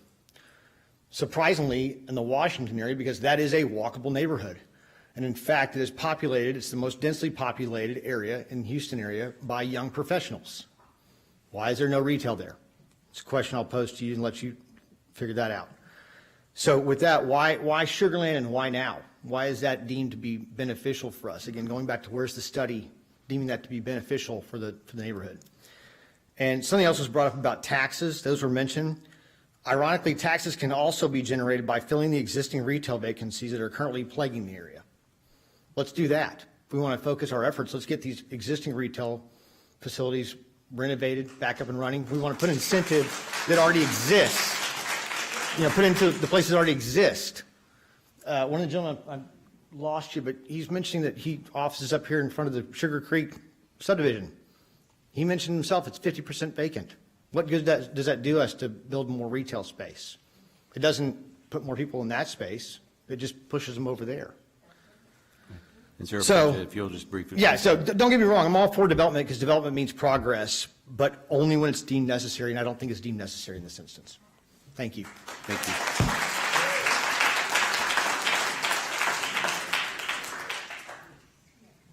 Our next speaker, and I apologize if I'm going to mess up your name, it looks like Colby Curtis. Did I get close?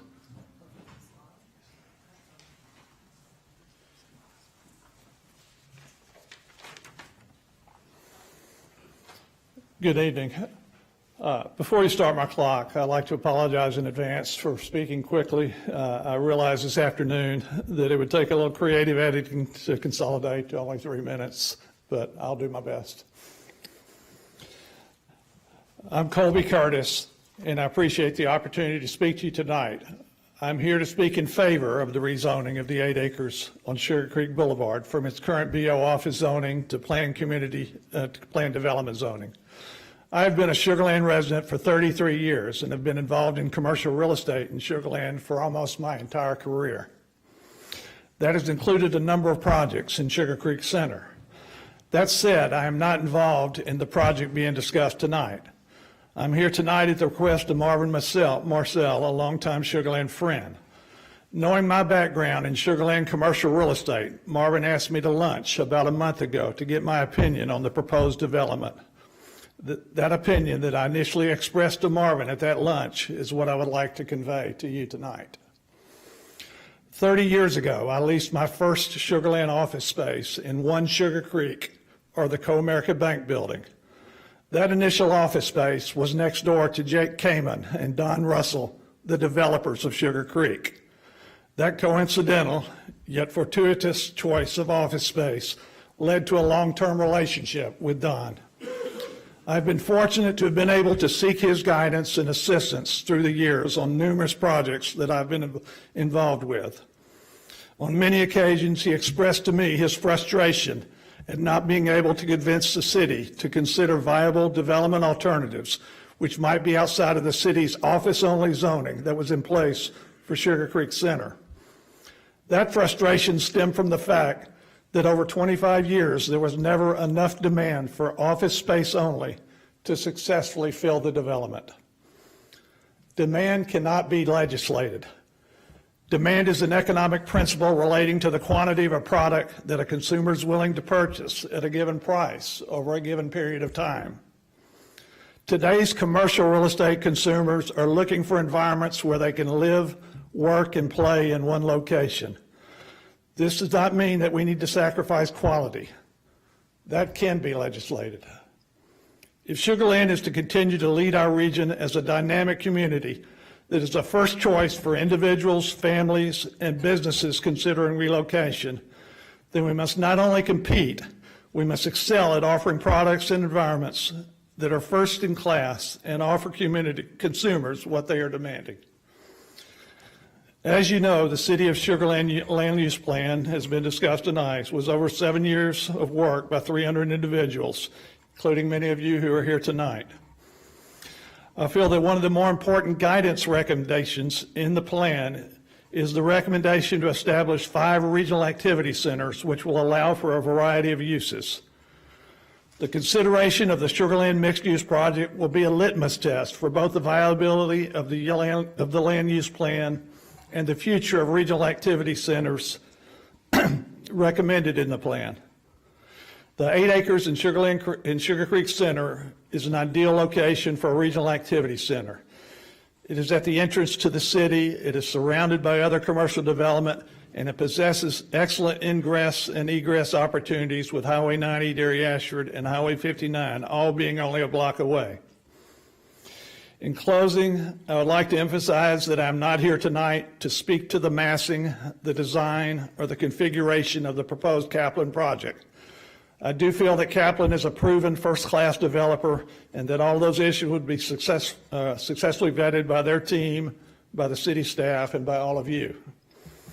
I'm here, however, to voice my strong support for the mixed-use nature of the project and the proposed change from current VO zoning to planned community zoning.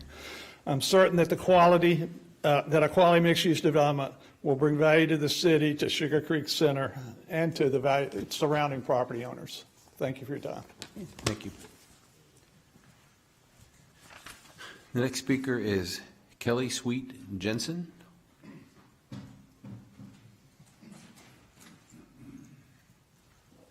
Hi, y'all. I'm a new resident. I haven't been here for 30 years. I've been here for 6. And I just want to say I live in the New Territory area, so I'm not in Sugar Creek proper. But it would be lovely, in my opinion, to have something like this on this side of 90. I'm done driving into town for everything. I support this plan because, I'll be honest, when baby number last graduates, this is where I want to downsize. I want to live in an area where I don't have to leave the house to go to the grocery store, to dinner, to shop, to, if I want to have a conference for my studio, I'm a photographer, if I want to have a meeting, I don't have to go rent a location. I can use the space that would be available in this property. I like this type of residence because I want so much more than just an apartment. And I think a lot of people are confusing what an apartment looks like to some of us from our histories to what this new type of in-town living. This is the new thing for living in town without having to live in town. I'm not ready for senior living. I don't want to live in a 55 and above, although I could. They don't have the stuff there. I don't want to move to an apartment and then have to go someplace every time I want to leave the house. I'm excited about the working lifestyle available in a property like this. We've all learned in the last 2 years that we can work from home. I don't have to go into town to work anymore. My husband doesn't have to go into town to work anymore. But just living in an apartment is not going to cut it. But I don't want a yard soon. I don't want a pool, again, that I have to maintain. I want to be able to make a phone call and say, hey, fix my shower. I don't want to go to Home Depot anymore. Even if I can, and I love that we have them, I don't want to have to do that. I would love to bring some of the more wonderful aspects of Houston. Nobody wants to live in Houston. That's why we're out here. But I don't like driving into town every time I want to do something fun and different. I have to admit, I would like to bring a little bit of Houston into my Sugarland, but just a little bit. Thank you. Thank you. All right, Thomas, do we have any other speakers here? All right. All right, very good. So at this time, we have additional comments that were timely submitted by email from 28 people, and those are now going to be read into our record. Yes, thank you. First, I also want to apologize if I mispronounce any of the last names, but they will be correct in our record. The first one is Marilyn Applebaum, and she states, and her address is 307 Lakeside Boulevard. I do not want the rezoning application to be approved. I moved into Sugar Creek over 20 years ago because it was a quiet subdivision and there were no apartments nearby. Our crime rate was then and has been now low. I wanted to stay that way. We have all paid a lot of money for our homes. The home values will go down. Please do not do this. Next one is Delana Austin at 2007 Country Club. And she writes, thank you for the opportunity to voice our opposition to the district at Sugar Creek. Like my neighbors, I too have concerns regarding the approval of an apartment complex within the Sugar Creek RAC. About the resulting increase in traffic on our streets, making our streets less safe for pedestrians, but my primary opposition is simpler in scope. The Sugar Creek RAC is zoned as commercial. It was not zoned for mixed use or residential development, and the area should remain as a commercial zone area. Though the 2018 land use plan allows for limited redevelopment under strict guidelines, the Kaplan Group's proposal meets the City Council guidelines for the area as outlined in the 2018 land use plan. The project is seeking to reclassify the parcel from commercial use to mixed use under the guise that the Kaplan Plan meets the city's 2018 land use plan.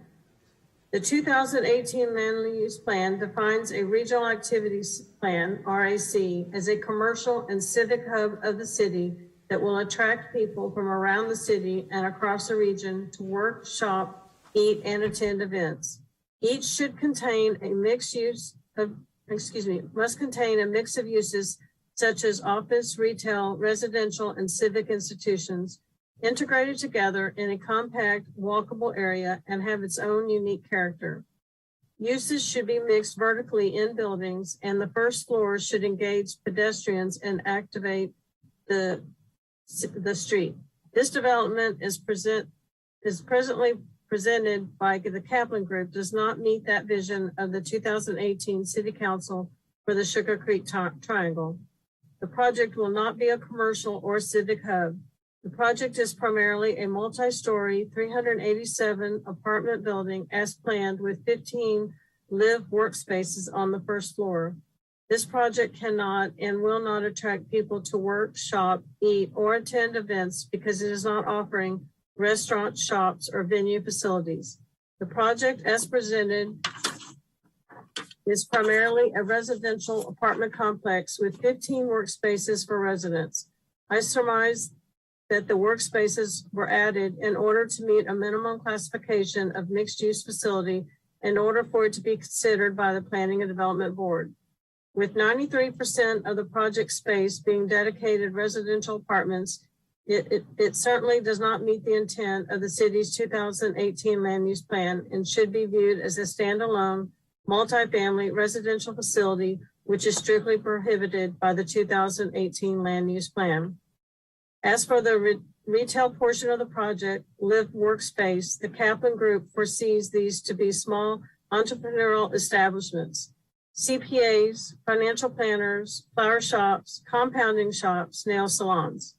All the businesses that were listed at the 9/14/21 Planning and Zoning meeting are already well represented in surrounding area at Sugar Creek, the office condos at Eldridge, and strip centers on Highway 90 at Commerce Green. All of said retail centers have a plethora of open space currently. As for developers' claims that the tenants who lease this project retail spaces will reduce their turnover, I suggest the opposite.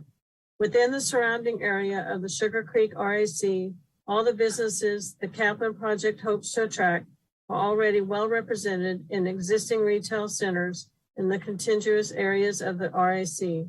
I suggest that these retail spaces as designed will only exacerbate the turnover within the project and will remain empty for extended periods of time due to the lack of exposure due to its positioning away from major traffic arteries.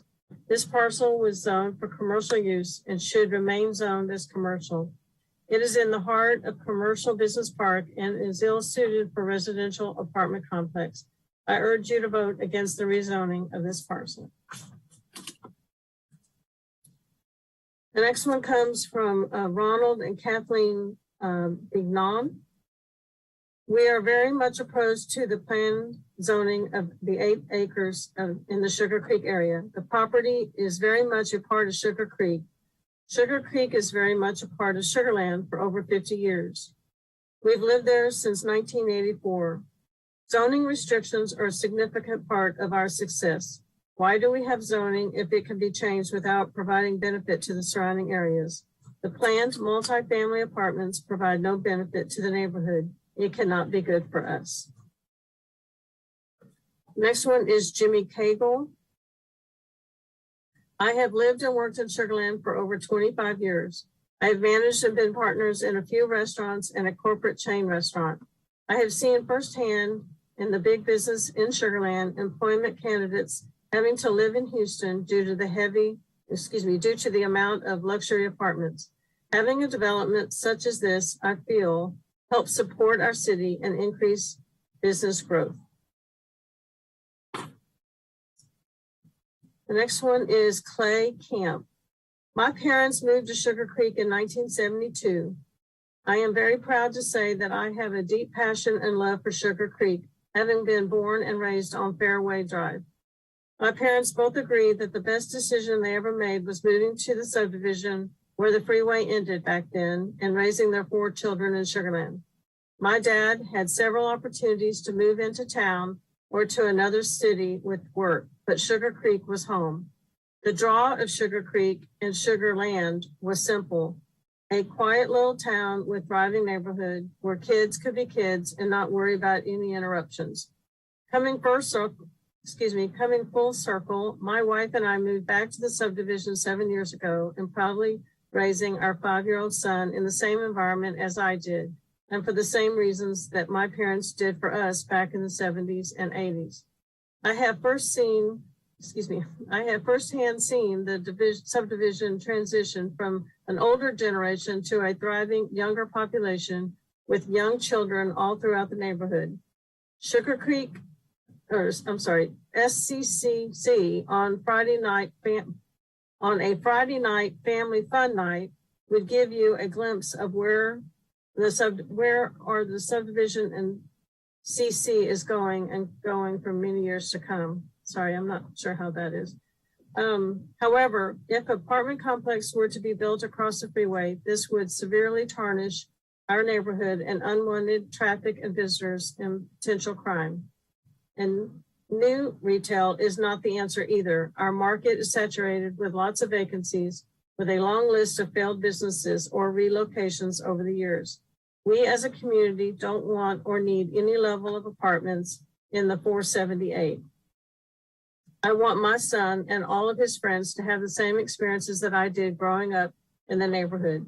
He can be down the street or at a friend's house on the other side of the creek, and I won't have to worry about him making his way home. Commissioners, please don't harm a community that was found on integrity and has been upheld for 50 years with a project that makes no sense for the community that is Sugarland and the great neighborhood of Sugar Creek. Tom Chimura, I am strongly opposed to the development of multifamily units across the street from Sugar Creek. Such a development would only lead to the depreciation of our properties. Thomas DeMont writes, he attached a document that is his comment. My wife, Mary Ann, and I moved from Houston into our Sugar Creek home at 330 Longview Drive in 1997. We had heard of it being a prestigious, mature Sugarland neighborhood. Now, as retirees, we are proud of its long-standing reputation. I appreciate the invitation of this commission to express our opinion regarding the proposed project on nearby property for condominiums with ground level small businesses to include retail, restaurants, and the like. We have seen over the past 24 years a more than adequate number of apartments, condominium developments within Sugarland, as well as the surrounding cities. Especially notable are the large ones associated with Stafford Grid. All of these directly or indirectly impact the peripheral roadways surrounding Sugar Creek. Since we live in the section near Dulles Avenue, we have experienced the increasing traffic issues around us, the noise pollution and increased cut-through cars on Country Club, Longview, and Broadmoor in an effort to get to or away from 59. Also, we are concerned about this project adding another nearby strip center of business spaces when many empty spaces are located on 59 in front of Sugar Creek. As it is now, leasing agents cannot find tenants to refill these very nice options, which offer much better visibility to a higher level of traffic than the proposed location will ever have. In closing, I want to emphasize that we consider ourselves blessed to live in this very desirable Sugar Creek community. We do not support this proposed development, which presents the potential for an increased intrusive effect on our neighborhood and our personal lives. We request that you do not approve the request to develop the site as intended.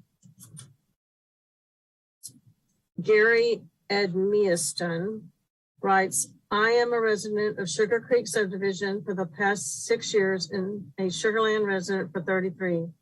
My understanding of the meeting tonight is to consider if rezoning of the property from commercial to dual use is reasonable. I drove through the area of discussion and saw no other residential aspect. The entire area is commercial. I do not see how the change to dual purpose would fit in at all. I would say it would be out of place. This is not a city center look.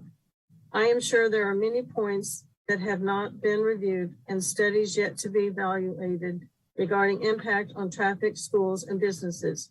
I would hope any and all studies, if conducted by developers, are scrutinized and validated by you all. An old saying comes to mind, don't let the fox guard the henhouse. And thank you for all the work that you do for Sugarland. Doug Goff. Ladies and gentlemen, we at Johnson Development are in favor of a zoning change of the district at Sugar Creek to Planned Development District. Our experience, in developing large-scale master plan communities in Fort Bend County and throughout the Houston, Dallas, Austin, and Atlanta areas have proven that having a mix of land uses, including multifamily rental housing, is very accretive to property values within the communities. We have had multifamily properties in just about every community we have developed over the past 25 years, including the Sienna Plantation, Riverstone, Cross Creek Ranch, and many others. Again, our experience has shown that one, with strict architectural guidelines to ensure that the highest quality of construction is achieved, and two, with a very active homeowners association management team to ensure that the quality of multifamily properties is maintained over time, that property values of homes in adjacent neighborhoods have not been impacted in any way whatsoever. And many of these units are rented by older empty nesters who just don't want to own a home, and or younger millennial families who are just starting out in life and want to determine where they want to purchase a home. Plus, we have found that in many instances, the rents being paid for the first-class apartments are more than what adjoining homeowners are paying for their mortgages. I hope this helps in your consideration of the zoning change, and he welcomes you to contact him if you have any questions. Sorry, excuse me just a second.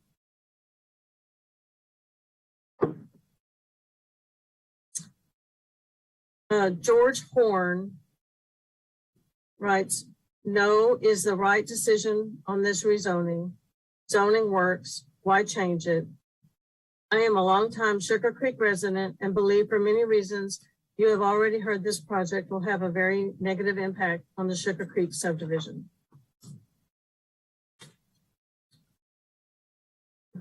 Rosemary Jondiant writes, thank you for allowing me to voice my opinion. I have an enormous concern about the proposed apartments to be built in the northwest corner of Century Square and Sugar Creek Boulevard. I am a longtime resident of Sugar Creek and am thrilled to call it my home.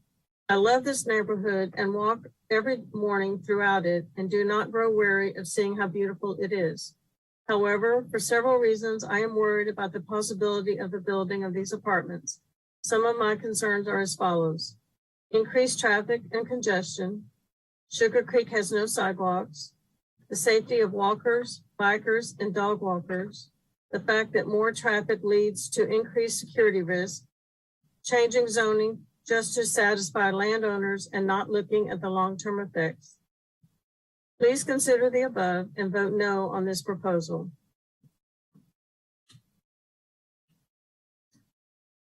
Victor Lipwinnico, I hope I'm saying that right. He is co-owner of Japaneros, Guru, and Jupiter in Sugarland Town Square. Strongly supports high-end lifestyle developments like the district at Sugar Creek.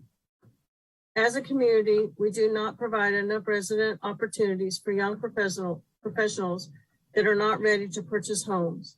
These professionals are great for local businesses as they have disposable income, sophisticated tastes, and have time to shop and dine locally. Currently, most young professionals are forced to move away from Sugarland into areas like Kirby and Galleria in order to find luxury rentals with lifestyle amenities. It would be very beneficial for Sugarland to provide more options for young professionals as well as empty nesters to stay in our community and contribute to our local economy. And thank you for taking the time to listen to us business owners and residents of Sugarland.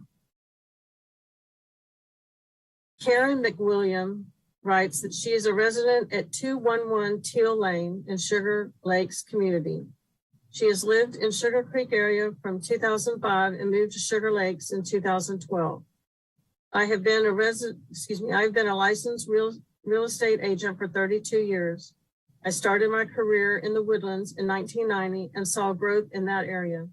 However, I also saw, before we had the mall in the Woodlands, the Greens Point area, we call it Guns Point, disintegrate and had to have armed policemen at the Greens Point Mall.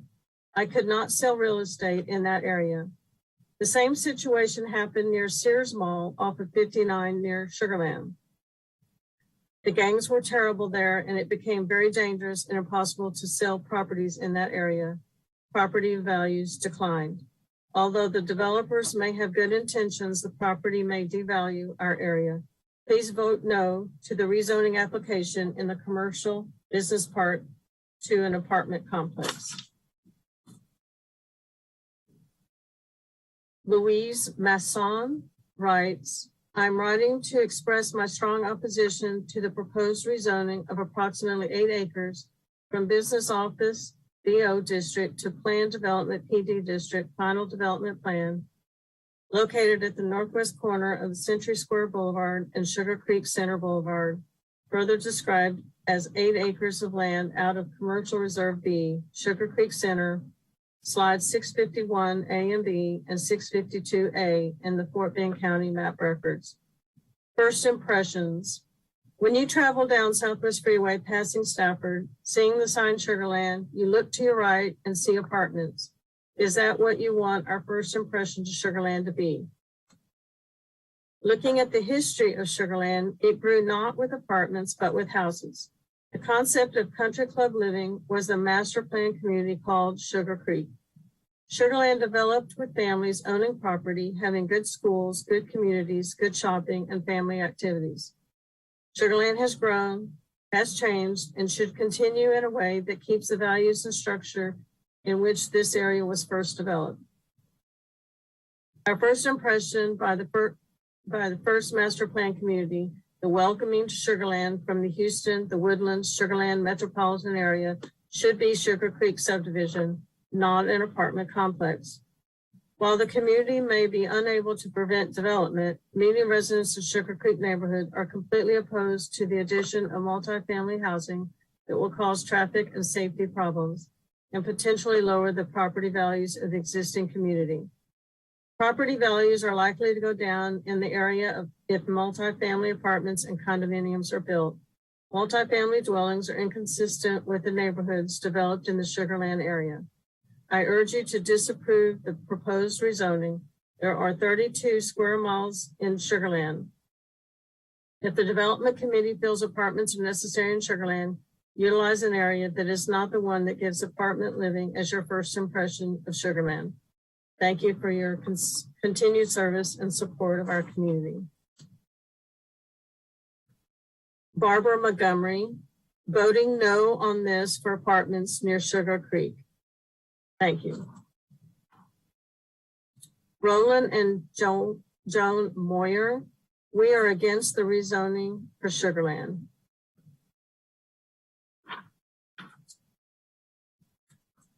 Doug and Beth Overstreet, do not build apartments near Sugar Creek. It will bring more traffic cutting through our neighborhood. We have a lot of senior citizens living here that walk every day.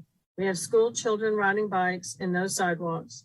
This will be very dangerous for all pedestrians. Cindy Pack, I do not want to see the project for apartment housing next to Comerica Bank. It will make that area very congested. As a resident of Venetian Estates, that is an important route for me to go everywhere. Please do not approve the proposal. Betty Pavlecic. The general plan for our development should be kept as low-density residential. There is sufficient land further down Highway 90 and Dairy Ashford for high-density residential use. Our property values will definitely be compromised with the zone change. There is no need to rezone Sugar Creek. We have a country vibe in Sugar Creek, which would be destroyed. Jody Schuster. As a resident of Sugarland since July of 1974, I am very concerned about the possibility of the 8 acres at Century Square and Sugar Creek Center Boulevard being rezoned for apartments. First, this property was not zoned for apartments to start with, and that was for a reason. There is no reason to change now. They can build their apartments where the zoning is for apartments. Second, do not allow the rezoning to pass, as we do not need apartments so close to our neighborhood at Sugar Creek.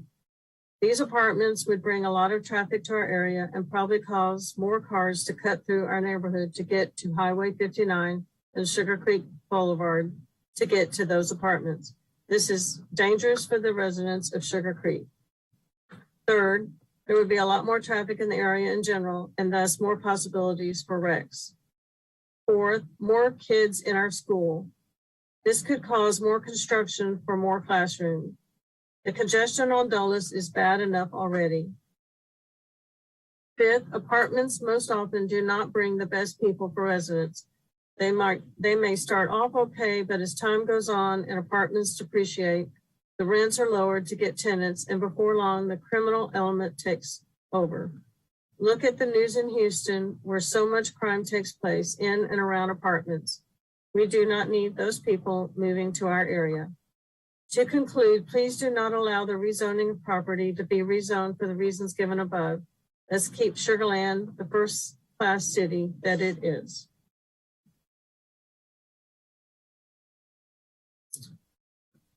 I have Sanford Slobin.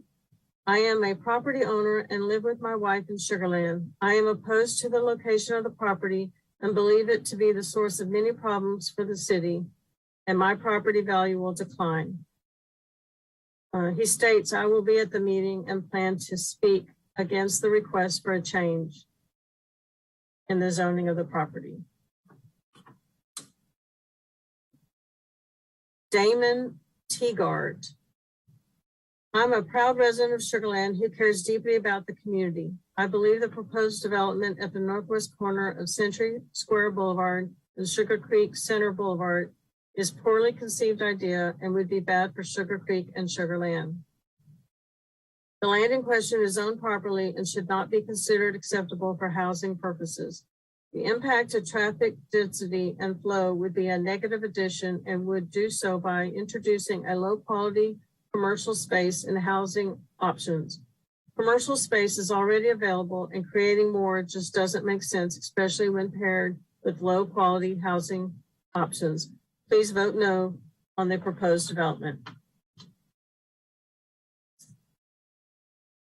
Jean Van Duvensick. That's at 2003 Country Club. These are my basic concerns. Developers plan to build, then sell. What is the advantage to Sugar Creek residents? Effect on our property value? Several vacancies in commercial real estate in the area. Why add more? What will the impact on traffic and schools be?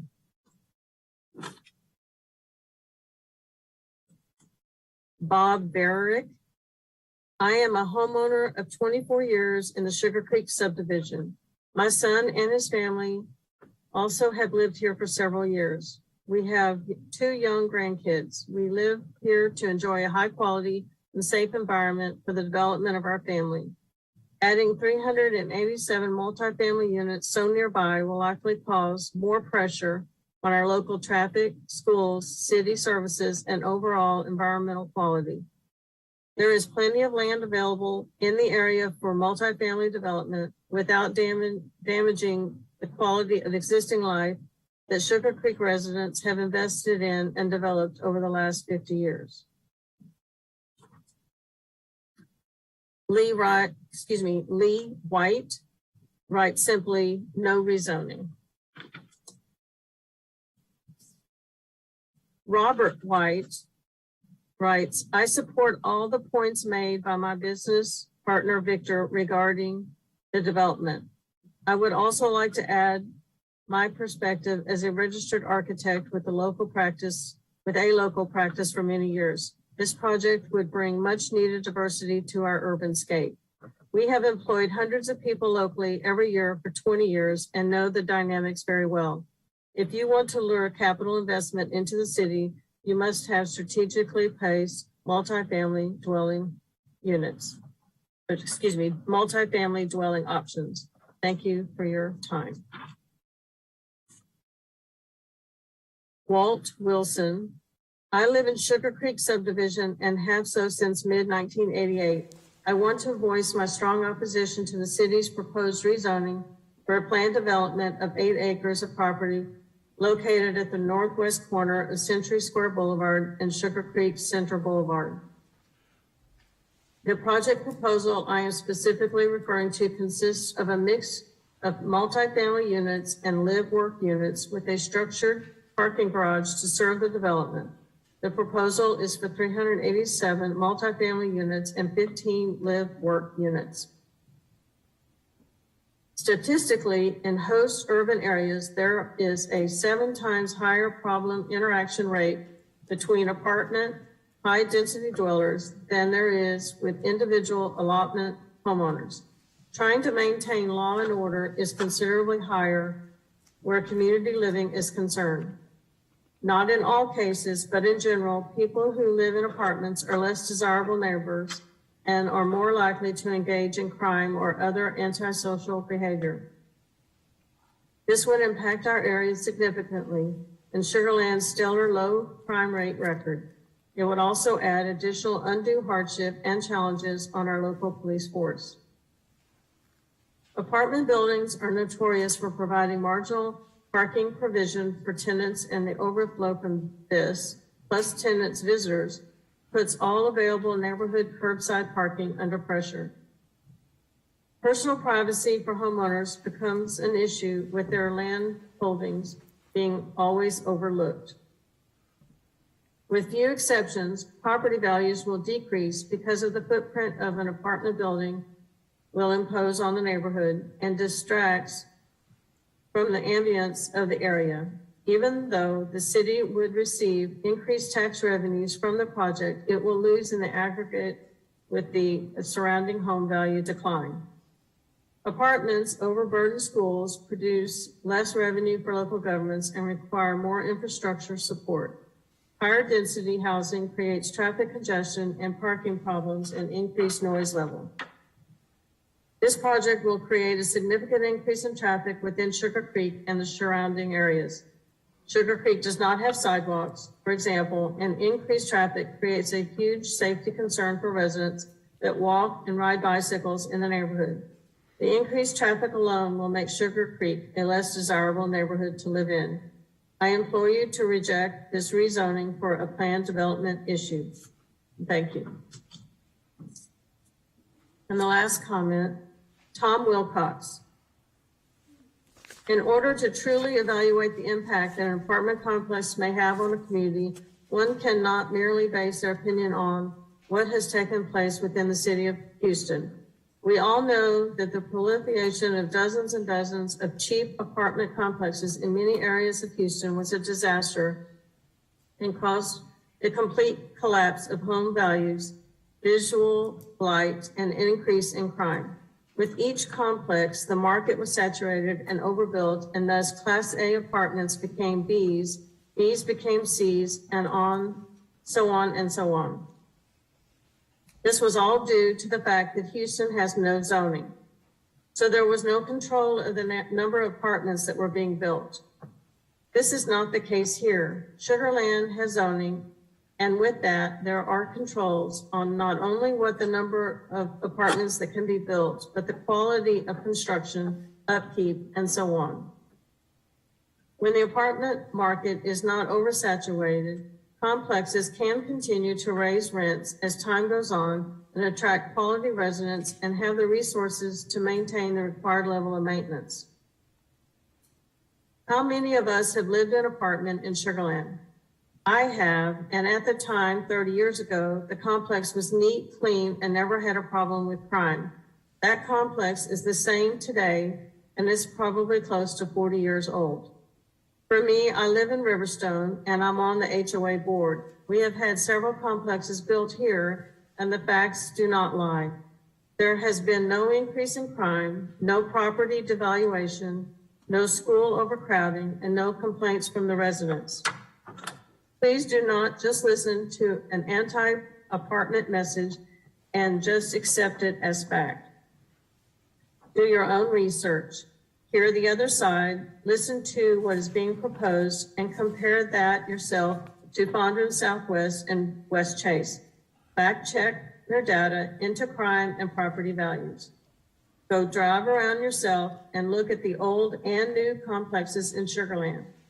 See if they are a blight on the community and form your own opinion. As in everything in life, make informed, educated decisions on your own and do not merely be led by the mob. And that is all I have.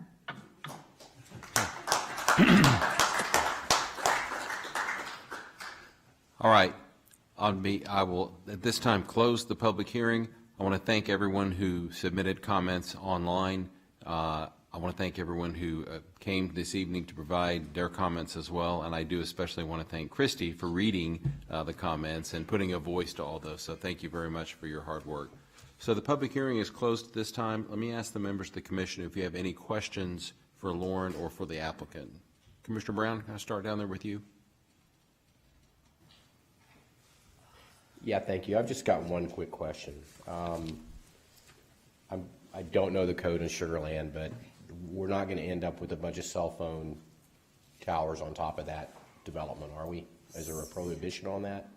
Do you see some buildings now that have got a myriad of cell phone antennas? So we do have a extensive section in the code on cell towers, new big towers as well as rooftops and rooftop mounted, I think that's how they're referred to, that there's parameters they'd have to meet. Height requirements, location, co-location requirements, there's a laundry list of things they'd have to meet. It's not just a approval of any type of tower or co-location or anything. Yeah. I just don't think that fits what would go there, and I would not be in favor of that. One other question, make sure I've got this here. You're not planning on it?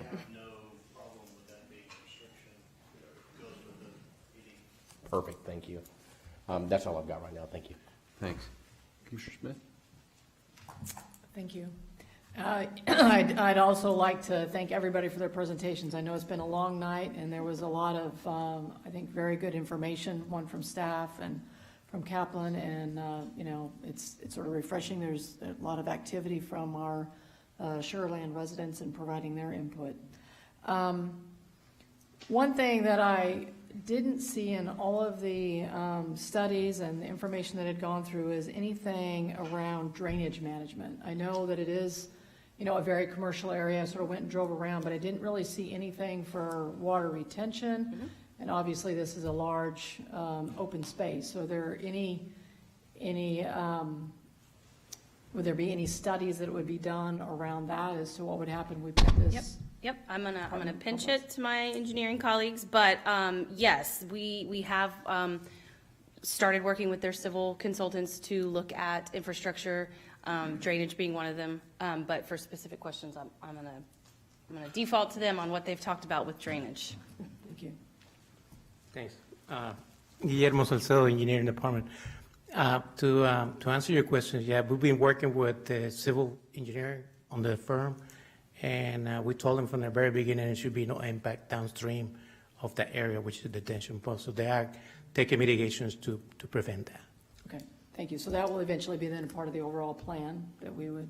That's correct, and we will enforce that when they submit the site plans. Okay. Yeah. Thank you. The other thing I've heard a lot about was traffic.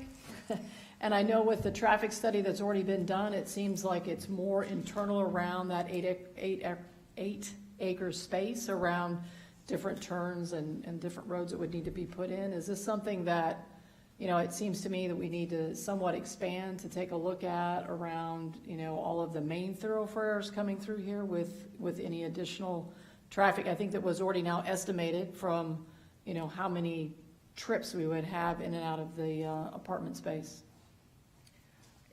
So you're right. The TIA scope is for the immediate areas around the development. If we were to talk about expanding a traffic scope, we'd have to go back and kind of talk with the applicant team and talk through what that would take, what that would look like as far as scoping out a larger area. That's not a typical. Probably maybe not a simple thing either, but it seemed like it drove a lot, I think, of the comments. Obviously, the traffic, you know, maybe you could linearize that to lowering property values, crime. But I'm wondering, would there actually be that much additional traffic in that thoroughfare, given at least the current estimates that we have of the types of residents that we would have in this space? Okay. If you gotta come up. Yep. We've brought our traffic engineer here and Come on up to the mic because we've got people watching remotely as well, sir. Thank you. LGA was the traffic firm that sorry about that. LGA is a traffic firm that we engaged. They've been working with the city, as I mentioned in my presentation, probably talking too fast, defining the scope, the area, the intersections to look at, and they were nice enough to come today and sit in the back and wait for questions like this, so I'd like to give them an opportunity to speak. Sure. Just come on up and introduce yourself for the record, please. Sorry. Good evening, everyone. My name is Lokesh Krishnan. I'm a registered professional engineer with LJ Engineering. Me and my team did work on this TIA from beginning to end. We did meet with City of Sugarland staff. We had a scoping meeting. We met with them, discussed about the area of influence, the level of effort. We went through the scope on what to be analyzed, how much to be, what impacts to be looking for. And then we went back to our offices. We collected counts at during 2021. January this time last year, 2021, is when we collected the counts. We did the study.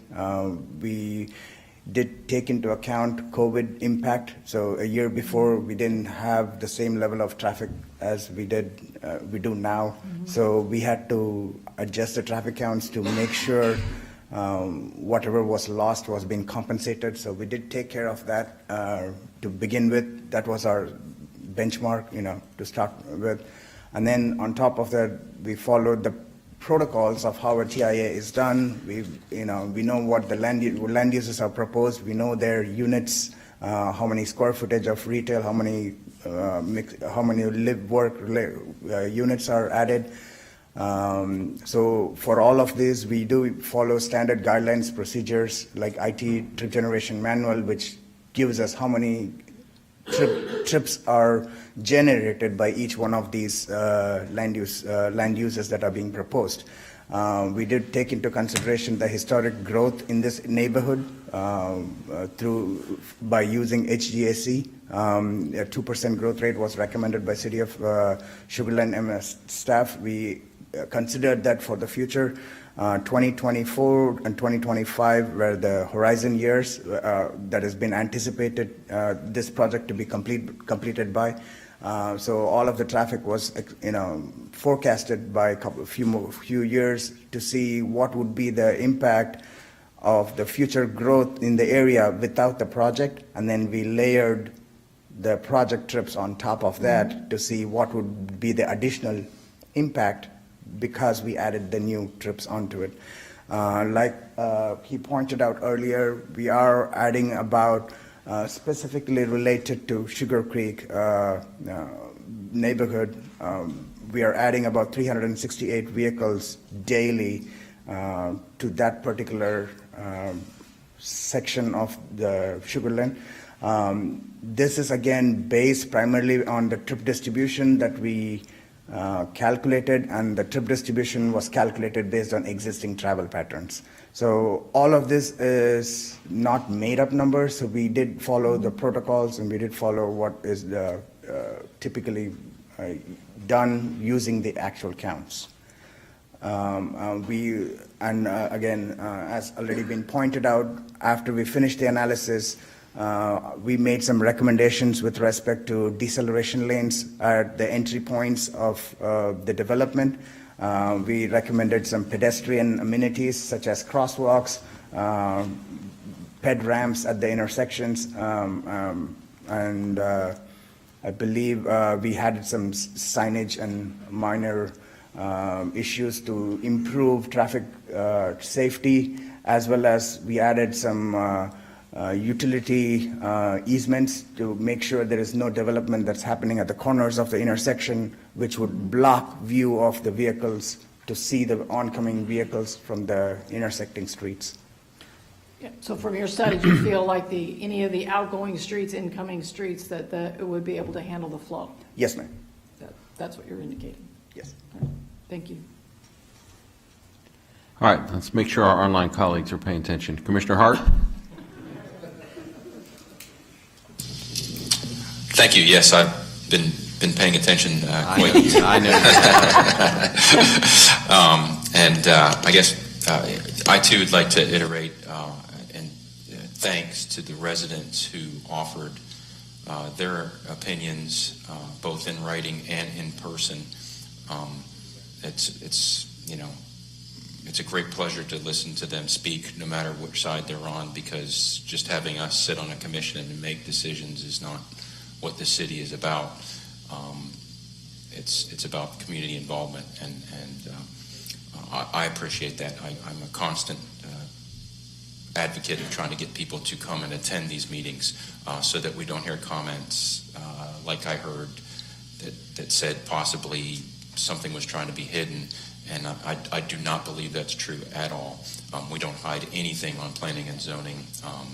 Everything is always open to the public, and the public is always welcome to attend these meetings twice a month and see the agendas.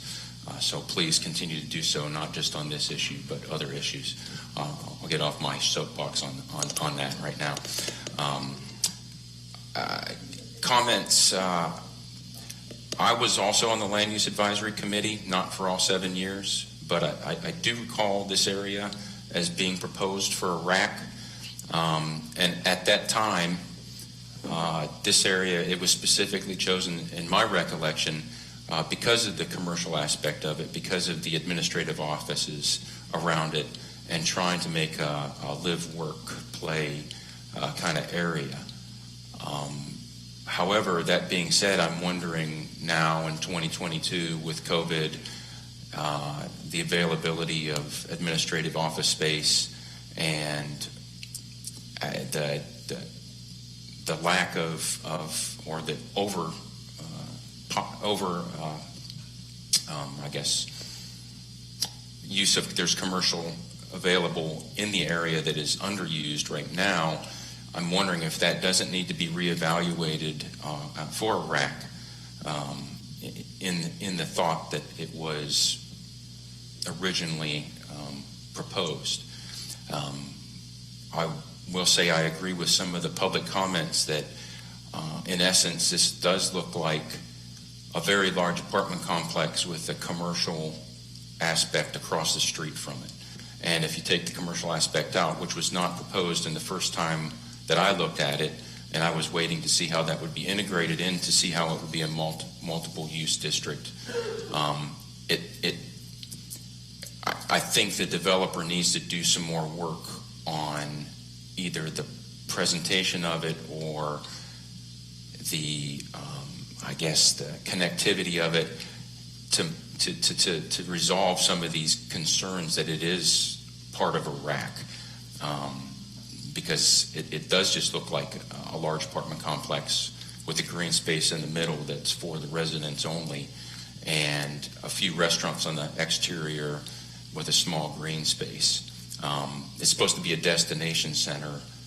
I don't see it as such. I'm not saying that we don't need multifamily units in Sugarland to support our progress and our young professional workforce. But the question is, I think, rightly posed by some of the residents, is this the proper location for that now? I was concerned about the apartment numbers that I heard in the area, and I think I'd like to get some feedback from staff about how many apartments are being built in this area, what's the service area for these apartments, and are we overbuilding in general in the city and surrounding areas, even though we don't control what goes on in Stafford or Missouri City. We're not in a bubble, and do we want to rezone this property for apartments if we think that the market would be saturated? We're not into developing, but we are into protecting the areas of the city from possible overdevelopment. And as so many people astutely pointed out, this isn't zoned for that. And so if we feel that we need to rezone it for the apartments, we probably should have some information on how many apartments are being built and proposed in the area at the time, and how much commercial space is being proposed in the area, and how much excess commercial space we have in the area before we rezone it from office space. So those are my thoughts and concerns. I don't know if we can request more of that research from city staff, or if that is some studies that the developer has done on their own. Yes, so I can kind of respond to some of that. We would obviously need to go do more research to talk about the larger kind of regional area. For Sugarland, there are no other current apartment projects that are being built or being considered by the city or under application, or however you want to say that. Our vacancy rates in our current multifamilies are anywhere from 95% to 100% in all of our multifamily complexes in the city. Is that vacancy or occupancy rates? I'm sorry. Yeah. Thank you. Just want to clarify for the record there. It's 9 p.m. What do you expect? No, yeah, the occupancy rates, yes. Thank you. But yeah, if you want, we'd have to do some more research on, Missouri City. I know that was mentioned in some of the public comments, but yeah, we'd have to provide that for y'all at the next meeting. Yes, yes. No, I'll let Devin, our economic development, come up and speak. Yep, thank you. Good evening, everybody. My name is Devin Rodriguez. I'm Assistant Director in our Economic Development Department. So wanted to address some of those questions about the data. I know that a lot of numbers were thrown out there in terms of the submarket and then employment numbers. And so I want to, I guess, clarify that I did not see the gentleman's numbers, but I would want us to all be able to go back and do some further research and provide some of those data points, because traditionally, when you're talking about a submarket area, it's a much larger area than Sugarland. You're talking about lumping Sugarland, Missouri City, Stafford, and more areas all into that. That is not the same comparison to then saying this is the growth in Sugarland's employment numbers, because you need to pull all those same areas and their employment growth as well. In addition, usually a housing submarket boundaries is not the same boundaries as an employment hub boundaries. So it's not necessarily an apples to apples comparison. So I want to be careful in terms of the parameters that are set and like the numbers that are presented when you're making those types of comparisons. But certainly I think that there's probably some more research that could be done on what are those specific housing demands in the larger submarket if you're interested in that. My inkling is that Sugarland's housing demand and market is different if you were to look at Stafford, Missouri City, or the area is in its entirety. It's a different draw. And so I think it would be great if we could speak to some residential brokers in that field, and we can certainly do that to get some of that data back in terms of the question that you're asking. The other that you had asked about office vacancy. And so our office vacancy right now is between 16 and 17%, which is on the high end due to the pandemic. It is not as high as other areas in Houston. So we do not have a very deep office market. So that means that we don't, or I should say amount of office square footage. So that means that we don't have like a huge spike when things are really great, but we also don't have a huge drop when the office market is not in demand. So our vacancy rate, although it's high for us right now, it is not as high as other markets in the Houston region. And so that's just kind of a few points that I wanted to point out if that is helpful to y'all. So before you leave, can I ask you then, what's the demand? We keep talking about we're trying to attract young professionals and people that don't want single-family residential. What do you have an idea of the demand for young professionals in the Sugarland area, or are we going to provide with multifamily for Houstonians? I mean, what's the demand in terms of the EDC for Sugarland for young professionals that will live, work, and play in Sugarland as opposed to live in Sugarland and commute back into Houston? Sure. So we actually just completed our workforce and targeted industry assessment, and so I generally can speak about that, and we can actually get you the physical slides if I don't quote the numbers by memory exactly. But in general, we just did our workforce analysis, and what it showed is actually a large exodus of people who live here who are traveling to Houston for work, and then vice versa, there are a lot of people that are living outside of Sugarland and are commuting into Sugarland for work. It also showed that we've had a tremendous employment growth in the last 5 years. I believe it was around the 20% was about their growth in our employment, where the population growth was much smaller if you accounted also for the Greatwood and New Territory, kind of including it in that area since it was already part or functioning as part of the Sugarland market when it comes to employment. So our population growth was low while our employment growth was very high. We had very specific workforce sections around management, technology, finance, that we actually have more of a demand to have those people live and work here at the industries that we have. And so I would say that from what our workforce study showed, and I'm trying to go off of memory, but in general, it showed a demand that being able to have more young professionals live here in Sugarland, that it was supported by the employment growth for the industries that we have here. So you said the employment growth was on the professional side more than, say, and again, I'm not casting dispersions on anybody's employment, but say the service industry.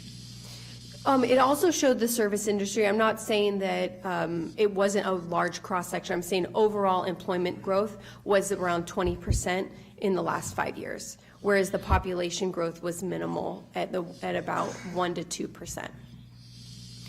And it was a variety of, certainly because of our tourism target industry of having our destination venues, we certainly have a service jobs here. It didn't break it out specifically of saying these management professionals, these technology professionals, but it showed that the cross-section, that there's many people that are living in Sugarland and commuting out every day. And there's a lot of people that don't live in Sugarland and are commuting in every day for jobs. Okay, I think if the developer and the city does I guess puts a little bit more effort into explaining the the type of resident that's being targeted in an apartment complex or a multifamily complex, possibly some of the fears that are being expressed by the residents could be quelled a bit.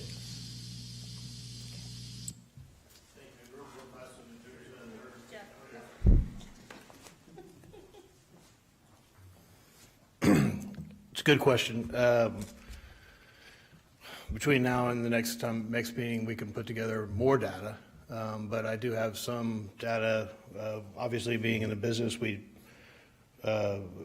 target demographic that we picked here was the young professionals and empty nesters. You actually heard even some of the opposition talking about empty nesters and not wanting to live where they don't have to mow grass and things like that. That is a big demographic. In fact, my dad does the same thing. There's no recent comparables in Sugarland, but there was two properties, actually a phase 1 and phase 2 called 1879, and the other one's called the Arc at the Grid. They're about 4.5 miles from here. And their rents, in terms of, comparing apples to apples, the rents on their first phase, $1,547 a month. Their second phase was $1,700. Ours are about $1,850. So you could argue that it's a similar target demographic. And both of those properties leased up incredibly quickly. 1879 the Grid, which is their phase 1, they delivered in 2019. A year later, they were stabilized. That is incredibly quickly for 384 units. And the Arc at the Grid received its first certificate of occupancy in January 2021, has averaged 35 leases a month, is on track to stabilize by January 2022, and it's a similar sized building. So the nightmare scenario is hearing somebody say it's going to take me 13 years to lease up a building.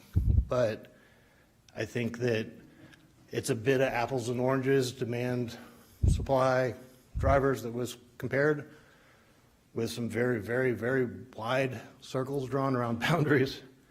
And I can focus more on additional comparables like this, but this is a recent, new, 2019, 2021, pretty close to this area with similar rent structures and incredible velocity that both leased up, and they're only a little bit smaller than what we're proposing, that leased up in a year. Thank you very much. Commissioner Hart, anything else? No, thank you very much for answering questions. All right, Commissioner Parikh?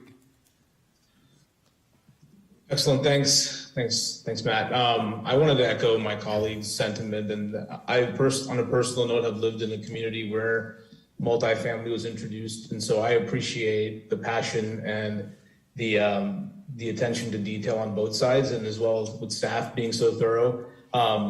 I echo a lot of what Commissioner Hart mentioned with regards to demand and just a concern of where the live-work folks are going to come from and where the professionals will be coming from with regards to the demand in the professional workforce. I did have a couple of questions around the unit mix in the multifamily. So I know right now we're showing with the data there's a minimal impact to the schools. Is there anything in the PD that would restrict or hold the developer to the unit mix, or if we've kind of through the leasing process they realize, hey, there's a lot more demand for one-bedroom units, can they change that ratio, or is that fixed or set somehow? That's a good question. Multifamily is the only industry where we build almost the entire building before we make our first lease. So the ability for us to change the mix on the fly based on demand is physically impossible. I did speak with staff earlier this week, yesterday, because I had heard, or I read through the report, and one of the comments was one of the comments in opposition was that just because we say we're 75-25 doesn't mean that we can just turn it all into 3 bedrooms. Physically, that's impossible. But when I was speaking with staff earlier, we didn't read the land use plan and come up with our mix. We did our own demographic research, and then I guess it was refreshing to read in the land use plan that they think that there's a need for young professionals and empty nesters. That being said, if the concern is how would a change in mix on traffic impact and school analysis change, if that changed, one of the things that is not currently in the PD but we would welcome is to put some small parameters. For instance, when you go through full plans and you start going through permitting, et cetera, turns out that you have one unit that has to go away or whatever. But in general, the roughly 75-25 mix that we've been talking about, we're happy with codifying that, if you will. Excellent, thanks. The other question I had was around the mention of condos going in District A. As far as the land use plan and this PD, what's the cap on that theoretically, and what would that look like in terms of how many units that could be, and what's the upper limit of that? I'm going to answer that, but I probably should let y'all. It's 435 units, whether it's condos or apartments. Okay, Yes. regardless Yep, of that's what right. it is. Yep. Cool, just wanted to make sure. That was, I think, all I had. Everything else was, I think, asked by my colleagues, but thank you for your time. Thanks, Commissioner. Thanks, Chairman. Commissioner Uschel? Thank you. I got, just a couple of questions for you. The first job I ever had was at Randall's 19, which sits at Fondren and Bissonnette. And I'm a proud member of the class of 91 at Sharpstown High School. And I don't remember what the last word is that. That's the Fondren Bissonnette impact, conundrum? Syndrome. Syndrome, okay. Let me make sure that I get that. I've heard that more than once. I think it sums it up pretty nicely. No, as someone who grew up there, but dated girls that went to Dulles High School throughout that time frame, and I know this cut through very well through the Sugar Creek neighborhood. And for our residents, I'm glad that they all came and went. My mother is a Sugar Creek resident. We've been using that cut through for 30 plus years, since I've been driving in 1998. So I don't see this as that big of an impact on this. But my question becomes, we had the impact, you did the school analysis with this as well, with Fort Bend ISD, and they agreed to your assessment on the impact. Did I read that correct? No, there are two independent firms. The traffic analysis was done based on all the different, codes and things that they have to do with traffic. It more has to do with the mix than it has to do with anything else. I'm sure somewhere in there has to do with school-age children, but the two studies are independent and didn't rely on the same sources. All right. No, fair enough. Was that? Who paid for it? You said you didn't pay for it. Who paid for it? On the traffic impact analysis, we paid for it. It's mandated. On the schools, all we did was answer their questions, and they provided us a letter. Who paid for it? I did. We're not open for public comment right now, so address your comments to the. Oh, I'm sorry. please. Kaplan did not pay for the school. No, that's fine. I appreciate that. I think I have a couple more questions for you, but I want to ask Lauren, I want to make sure that got my head around this, because we've talked about this a couple of times. As we talk about the mix of residential in this rack, of residential and commercial, we're not looking at this spot individually. We're looking at the entire triangle Regional to meet these numbers, correct? Right. And those do meet the numbers that we've specified in our, I know, I got the book, the land use plan. Those numbers are consistent with our land use plan. The number of units, I'm sorry. The mix of residential units with the entire rack are in line. Well, I mean, as far as the guidance it gives us on creating a mixed-use setting, I mean, a lot of that was having the retail, residential, having the housing, restaurants, hotel was in there. A lot of things are mentioned in a lot of the regional activity centers, specifically this one, even being an office-centric, and that was part of it too, is it is an office-centric center already, so bringing those other uses in would help contribute to that overall mixed-use setting. Yes, that's part of the guidance in the plan, yes. Okay. Back to Kaplan. Love the fact that you added the pedestrian plan. I think that's a great element to it, and I think that as we look at redeveloping on anything else in this triangle, we're going to want to make sure that they incorporate that pedestrian walkability plan to it. But it looks like all three of the projects in Track B are one-story, 3,000 square foot spaces. Is that correct? Am I looking at that right? That is correct. They're restaurants. Okay.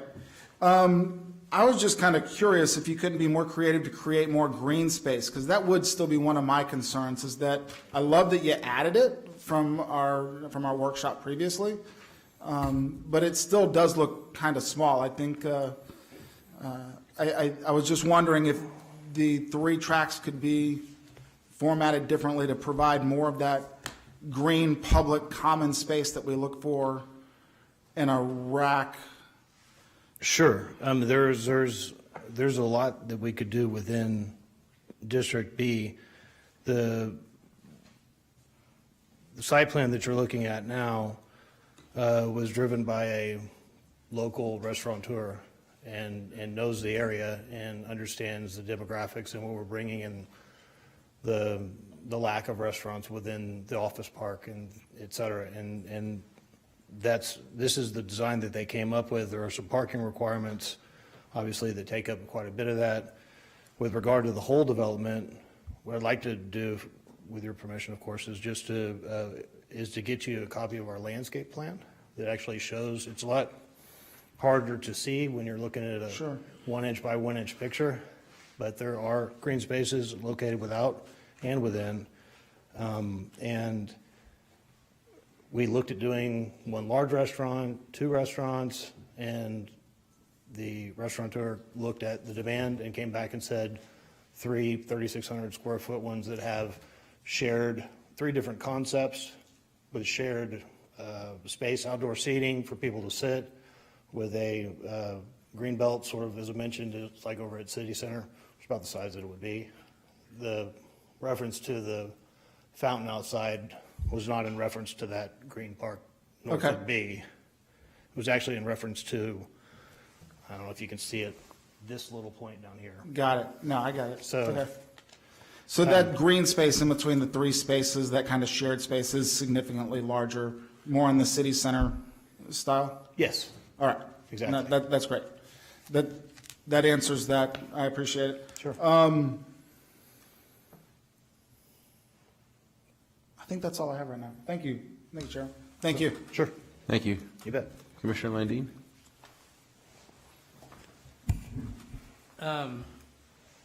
So my question's one about process. I find one of the more compelling issues that have been put on the table is around sort of the sequencing of the development itself.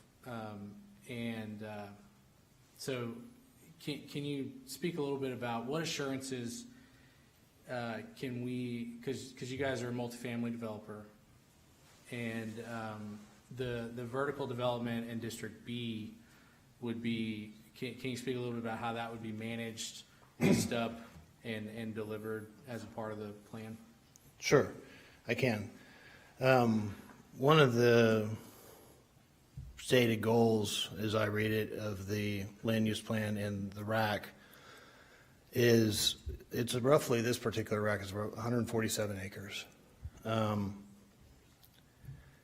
In an ideal world, we could come in and redevelop all 147 acres, but that's not possible. We are 5.5% of that. So these 8 acres, in a redevelopment of an area that is targeted for a regional activity center, in order to get activity into the regional activity center, it's an incremental stepwise process. I can't build those 3 restaurants, nor would any restaurateur start building those 3 restaurants until they know within a certain amount of time from when they open that there's going to be a certain number of rooftops and people who are going to actually be patrons of those restaurants, in addition to the people who are coming over from Sugar Creek and in the office park, et cetera. So that is the reason for a stepwise investment within District A and District B I firmly believe that what we're doing on these 8 acres is going to actually spur the other retail owners in the other areas to consider giving those shopping centers a much-needed facelift, therefore bringing in higher rent-paying tenants, and therefore more desirable businesses and, you know, filling vacancies. But it's a stepwise process. What we can control, we're trying to control within the confines of the city's plan for growth. And I'm confident that this investment, the subsequent investment that we can do, as well as the subsequent investment that we've spurned by this, will achieve the long-term plan of the goal, which is to create the regional activity center. It's just nothing I can snap my fingers and do all at once, nor do I control it all. And Lauren, I'd really I'd appreciate some guidance from you all about ways in which we could potentially, we're not in the development business, but would like to just have some guidance from you all about tools that we may have at our disposal to help ensure that this that is being presented as a comprehensive plan is that there are assurances that it gets delivered in that manner. So Okay. I don't know what that answer is this evening, Yep. but That's something for us to take back. Yep. yeah, I'd appreciate that. I can speak a little bit to that in order to make sure that what we're developing and that B is absolutely economic, has an economic positivity to the people who are going to be there. For instance, on District A, all of the detention and retention requirements for District B are being built at the same time. So when District B comes in, nobody's going to be saddled with our detention and retention for this tract is roughly a $1.2 million underground system. It's not cheap, and burdening District B, we felt would be kind of a 1 + 1 = 3 if they had to pay for it separately versus us just taking in the additional capacity now. And so we're doing things like that to tee it up so that it's the bar for getting somebody in there as a restaurateur is set way low. Economically, we don't have much. The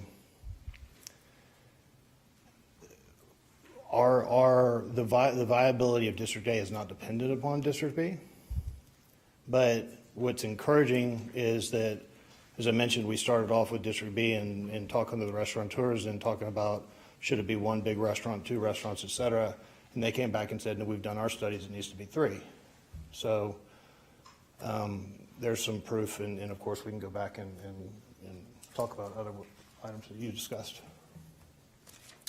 The other issue, Lauren, that I think we just need to take into consideration is it's another of the issue that I find compelling, which is the number of units being proposed here would by the current metrics suggested as guidance inside the land use plan would basically eat up all that capacity in a single project. So I think, one, we just need to be aware of that. But 2, and this isn't going to make me any friends at the country club on Friday night, but the other parcels in this area, we need to have a real conversation about what it looks like to without having to go through a really drawn out political process, that if we're going to realize the vision of the regional activity center, we've got to be able to add more capacity to the activity center, not less. And so I don't know how we wrestle with that problem. That's quite frankly a council issue, I would imagine. But the other vacant greenfield sites in the regional activity center, I would imagine would present an attractive development option. So again, that's not really a form of a question necessarily, Sure. but something that I think that we need to be eyes wide open about what the process would be to actually add more capacity to the activity center. Capacity meaning multifamily units. Correct. Yep. Yep. And then this is a bit indulgent, but some of the comments around the land use advisory committee process, they're cited, the 300 people were consulted. Ruth, we probably ought to go back and get a little more scientific in that count. Between all of the, open houses and all of our meetings were open and outreach efforts that occurred during that 5-year period. Not everybody eats, sleeps, and breathes this. That's completely understandable. But to suggest that this was anything less than a wide open process, I think is just for those that lived through that 5 years. It doesn't. It's absolutely not the case. So, thank you, Matt. Thank you. Thanks. Commissioner Simeon?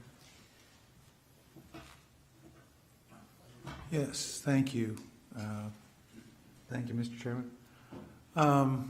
First of all, I wanted to thank everybody involved. I don't want to, labor on that.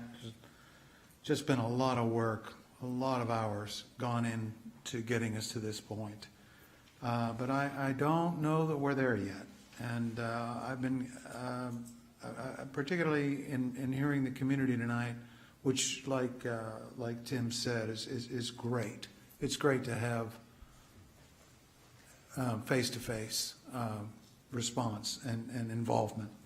It gave me a lot to think about. And the easy one, the low-hanging fruit for me as an engineer, is someone needs to do a traffic calming study on Sugar Creek Boulevard.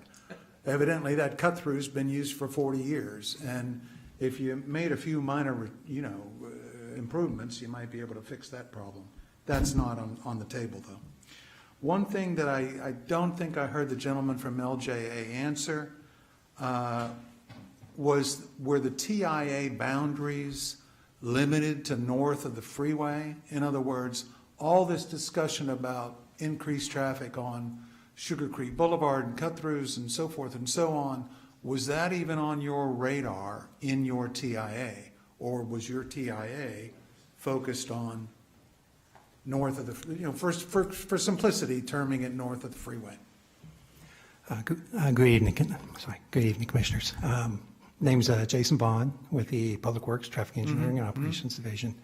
And for the TIA during the scoping meeting, as Lauren has mentioned, with our TIAs, we typically look at the impacts in the immediate area, surrounding area, and that. So it was out to 59, about a quarter-mile radius. That's what's typical for, or the practice for all TIAs.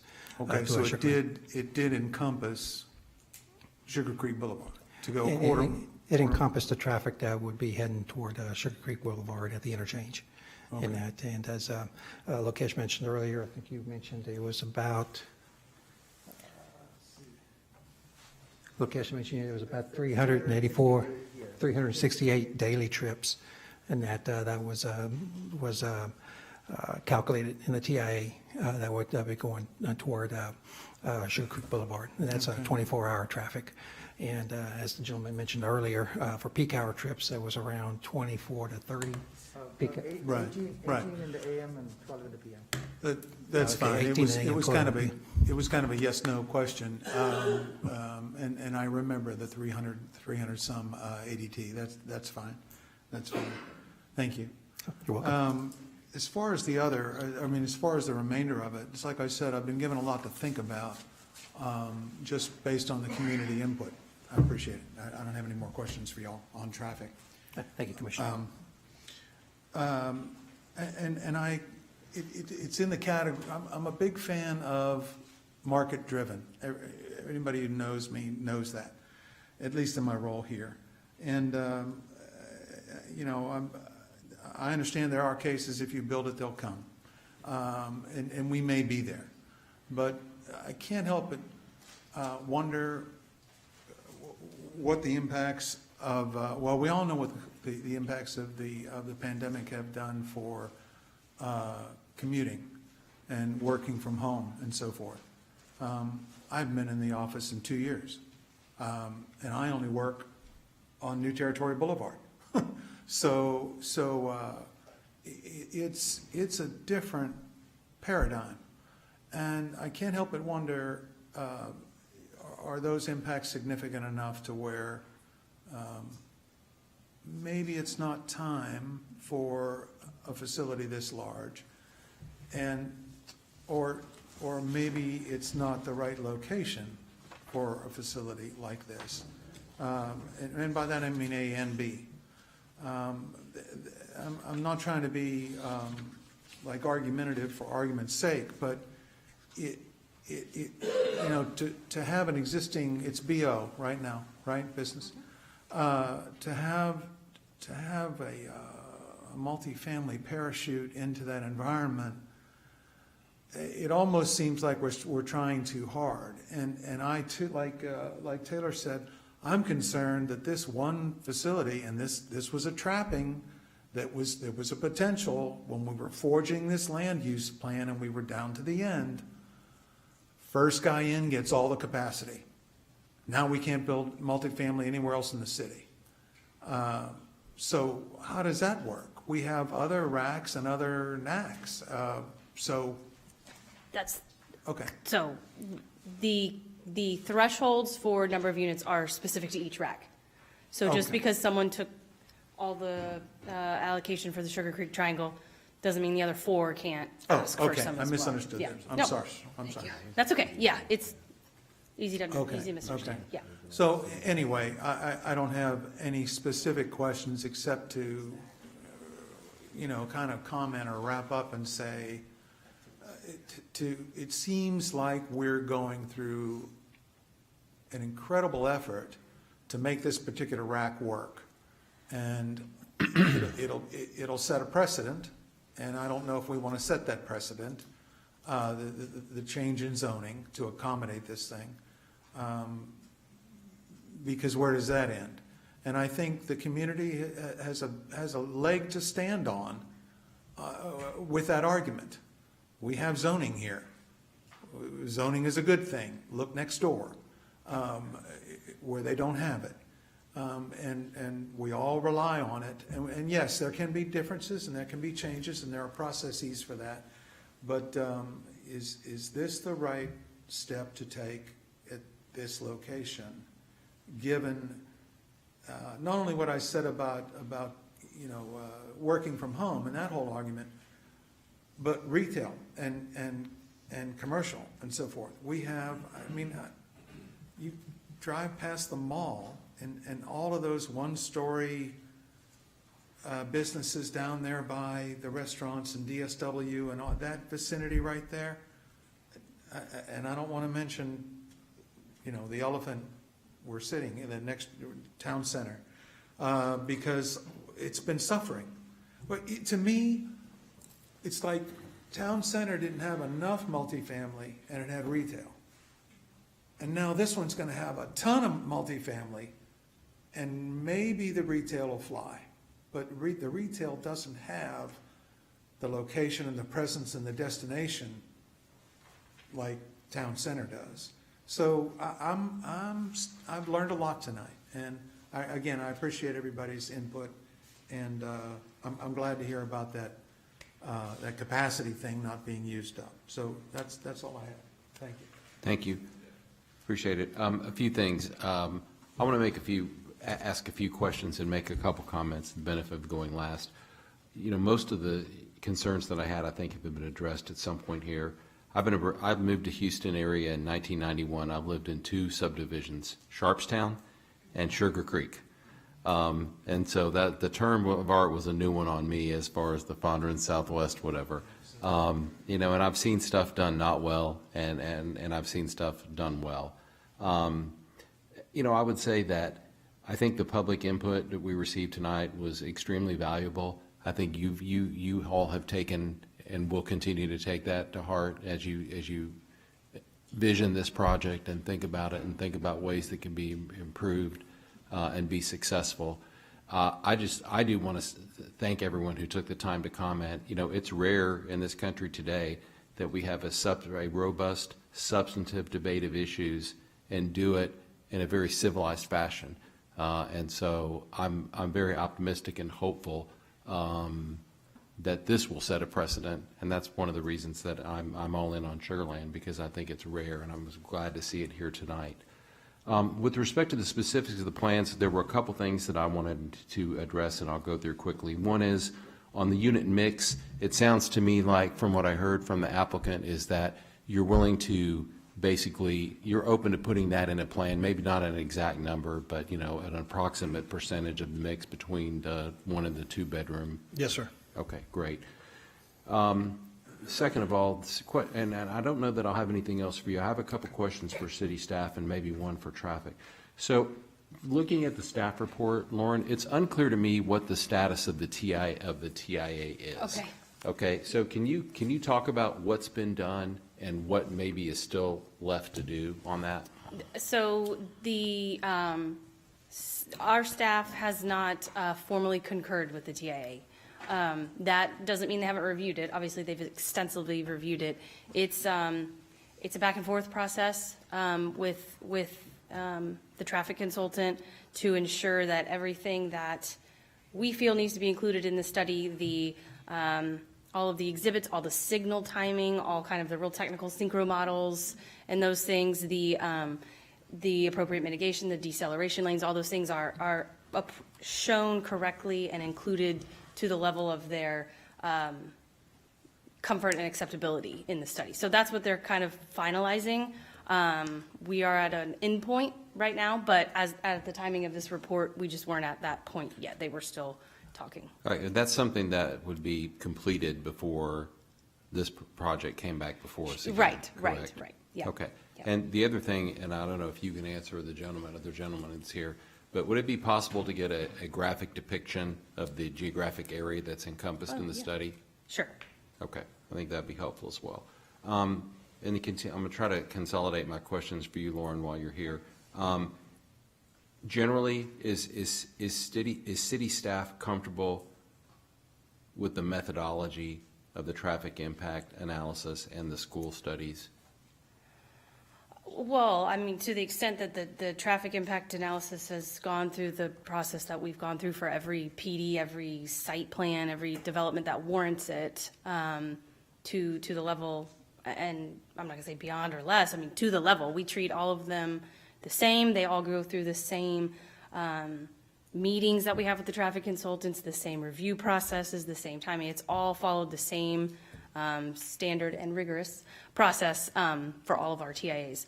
The school study, this is one of the first kind of forays into that, because we are implementing the land use plan, and that's what really stipulated a lot of these extra studies, including the school impact study. So I think to the extent that, you know, they use the same demographer as Fort Bend ISD, that's interesting. That's an interesting note. But yeah, I mean, we've read it and we feel that it took the time and the effort and what it needed to study. All right, I appreciate that, thank you.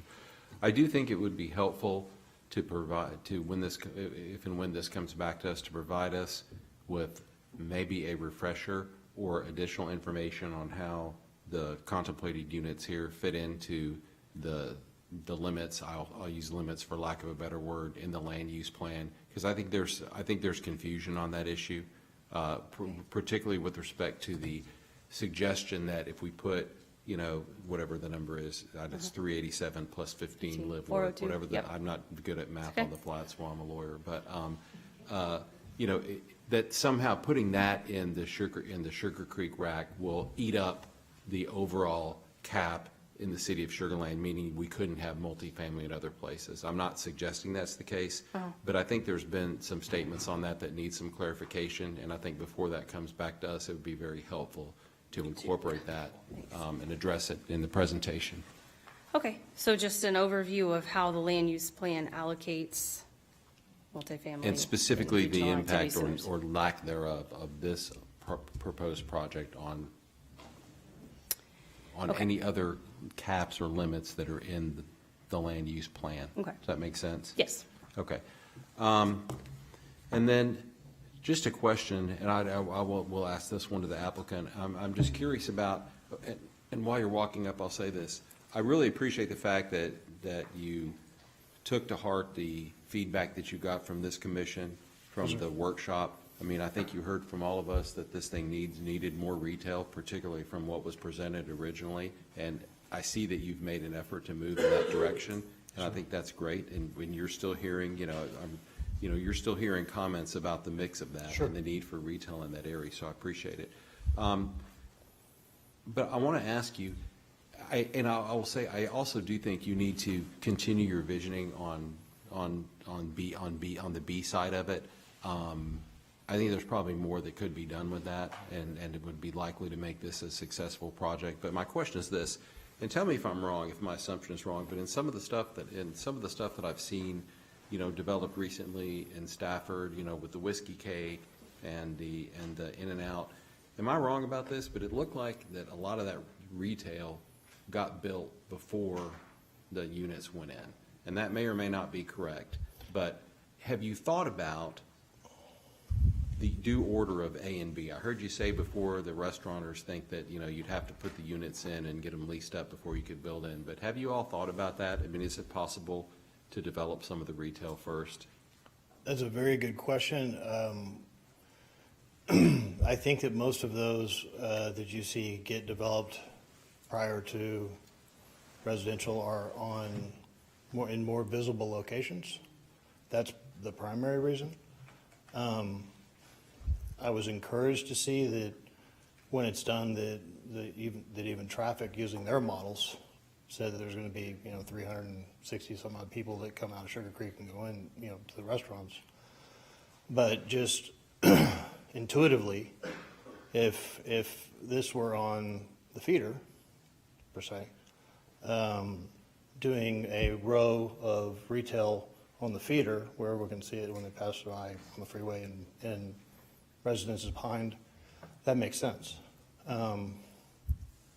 But opening up 3 restaurants in a tucked-in parcel where there's no visibility, actually, when you pass the Sugarland sign and look to the right, what you're going to see is office. You're not going to be able to see ours. And that's the problem with putting retail when it's tucked behind a bunch of office buildings first. Okay, well, that makes sense. I appreciate that. Thanks very much. Sure. And I guess lastly, I thought the information, I think the market demand information, particularly that we heard from the representative from Economic Development, was very helpful. We heard a lot of comments on that from the public. So I think to the extent that that you could provide some additional data on kind of what's driving the decision process to get to where you are right now and where you want to end up on this, I think that would be helpful as well. Absolutely. I get that there's, as I said before, I get that, on one hand, if you build it, they will come, but on the other hand, it seems like there's probably been a lot more reasoned analysis and data that's driven the process to date. I think it would be helpful to get more visibility into that. I think that would be important as well. As I mentioned earlier, I was able to pull a couple on the fly, but given given a couple of days, we have all the databases to pull that information and basically take the 2.5 years or so that we've spent on it and reduce it to writing in a concise way. Right. All right. Well, thanks very much. Thank you very much to the applicant. Lauren, sir. thank you very much. Thanks for everyone for their stamina on this. And we are not done. We are moving on. Next item is item 6A, consideration of and action on a recommendation of a final development plan amendment for the crossing at Telfair, Section 4, Part 1, Plan Development District to the City Council. And I believe, Doug, you're doing the presentation on that one this evening? Yes, sir. Good night, folks. We're here all night. Just kidding.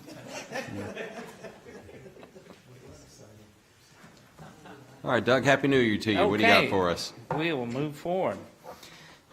This item that's come before you is the second part of it. You all had held a public hearing back in December on this item for crossing at Telfair.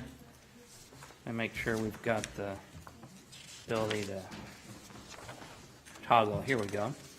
And just looking real quickly, recap vicinity map here. We are at Highway 6 at the crossing Telfair area. We are just to the west of the HEB Center part of that development. This is Section 4, Part 1 over here. And again, with the aerial there, we can further see that. Okay. Get us to advance. Bear with me one moment here. We'll take your word for it, Doug. There you go. No, I don't know that I would. Okay. So just moving into what you had heard in December is the applicant was interested in, Rubicon was interested in adding some additional uses. One of those was the ability to do vet services at the property, which was not in the original PD. And the other was some additional with the tobacco sales and vape, as far as the possibility of standalone on that.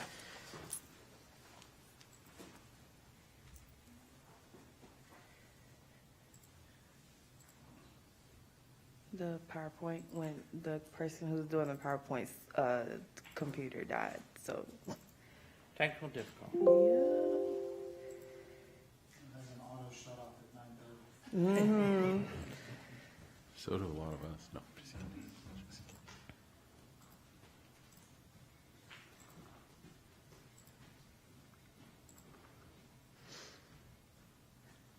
I guess we should go all the way down.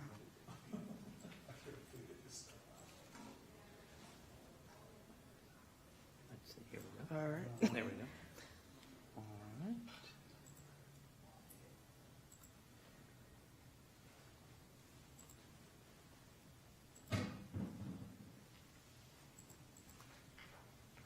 Okay. Here we go. And I'm going to real quickly recap several of those things. Tobacco stores, the possibility of on-site consumption of that, and then the vape retail and CBD. The PD's already built out, as we had discussed last time. This is just one of the exhibits in the existing PD that just shows essentially building layout in that. There's no proposed changes aside from those additions that we mentioned. And again, those several that we had some suggested notes to include. The applicant was positive with our suggestions, including making sure that if there was any outside run with the facility as far as any of the animals with the vet clinic, that they look carefully at screening. Also looking at making sure the applicant understood the city's already codified code of ordinances elements with the smoking ordinance that the city has, which limits, puts some existing limits on any type of food and drink for smoking places. And then finally, again, making sure we were carefully classifying the vape and retail, which is more of a clarification. The commission had several comments. We didn't have any public hearing speakers at the meeting in December, but we had presented those suggestions and notes. The commission believed that the masonry material was appropriate for any type of enclosures for outside areas for any pet runs for that with vet. Also, the applicant since that time not only has made some further specifications, but also emphasized further with some PD language that they were amenable with on ensuring cleanliness of sidewalks and areas at the front entrance to the clinic. We do have some overall things in the code of ordinance for unhealthy conditions at sites and making sure, but we don't believe it hurts to reinforce that. In this case, it gives code enforcement further element if for some reason there was an issue, which we don't anticipate.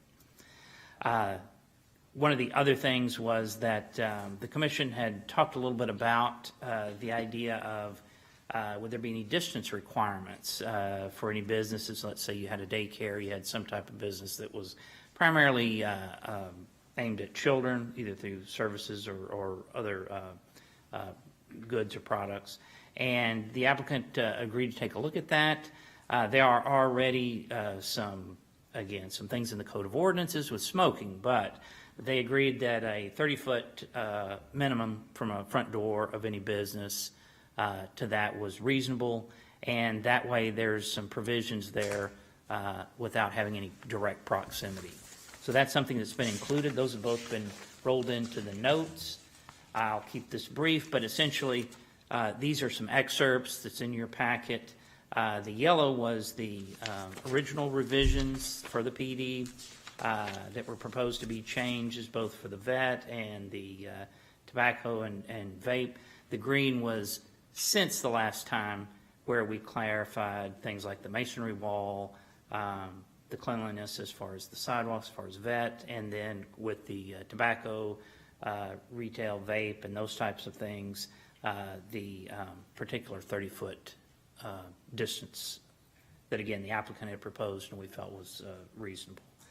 The last part with the 5 is just clarifying that in addition to drugstores and the standard things, we're not saying it's only vape and that with it. That's just to make sure that we didn't give people the impression that they could only do a drugstore with those products only. And again, those are things that, due to the older SIC code, a lot of times we don't have to deal with anymore with the standard zoning improvements. But again, we're just amending several things in this, not proposing a whole new use classification. So we do believe it's reasonably compatible. It's similar to things already in the B2, the General Business District. We don't have a proximity issue with single-family residential. We do believe that, again, several of those improvements that we've talked about since last time have made it a better ordinance, a tighter ordinance, and we believe it's addressed the concerns based on what we heard from the commission. We don't have any new public input or comments or anything that we've received at this point in time, and we do recommend that the commission recommend approval to the mayor and members of council. That's all we have. Be happy to answer any questions if there are any. Thanks, Doug. Any questions from the commissioners? I know I'm doing it open season, but I'm guessing that there may not be that many. I hate to do this at this Oh, hour. I'm going to do it too, don't worry. I look forward We may to have it. the same question. If it is the same question, I'm going to yield to the legal mind. But that strikes me as odd that there's now a requirement in the PD or whatever document this is, that about the 30-foot P. Is that your question? Okay, Yep. You please. Well, it may be the different questions, but my question is this. So hypothetically, what happens if you have a retail tobacco store, tobacco bar, CDD, or vape retail store in, okay, so they're leasing one of the space, and then within the 30 foot, you have a change in tenants, and a Kumon comes in there, or a place that's going to have children. How does that work? Prevails. Yeah. Great question. I think that's something that we can clarify a little further, because just like we have with some of our alcohol rules, it's really a first in, first right thing. So in the way the codes work, we're not going to make somebody close down if a tenant changes later nearby. Well, I understand that. Right. I understand that. The question is, you get another tenant and you get, and I'm not picking on Kumon, but you get a business in there that caters primarily to children. They're in, and then some enterprising person reads the PD and says, wait a minute, that other place can't be here because we're here. So I hear what you're saying about you won't make someone move out, but Right. Well, I'll be happy to let the applicant talk a little bit about if they had any further thoughts on that. Again, this is what we have before you based on that proposal. To extend that,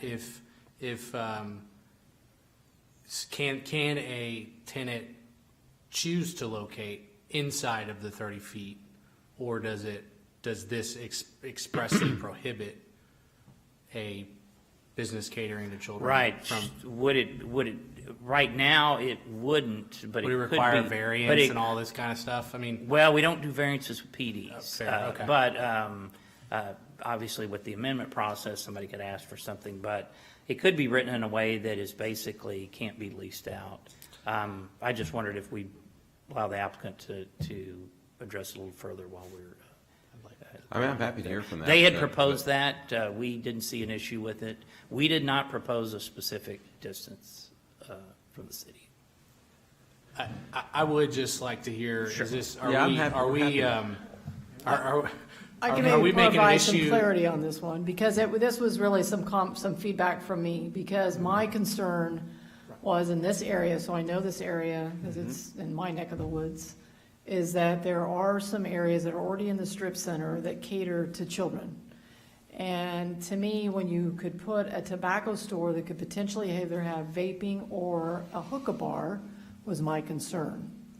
So that's sort of where this feedback came back in, and he's trying to address that. So, I think as a commission, if we're okay with that, because when you open that door, then you can have, any one of those types of businesses. And I was just aware that I know that there are a number of people that are already in that strip center where they could have kids, and we're opening it up to, various types of tobacco, which was just a question, concern that I had during our last meeting.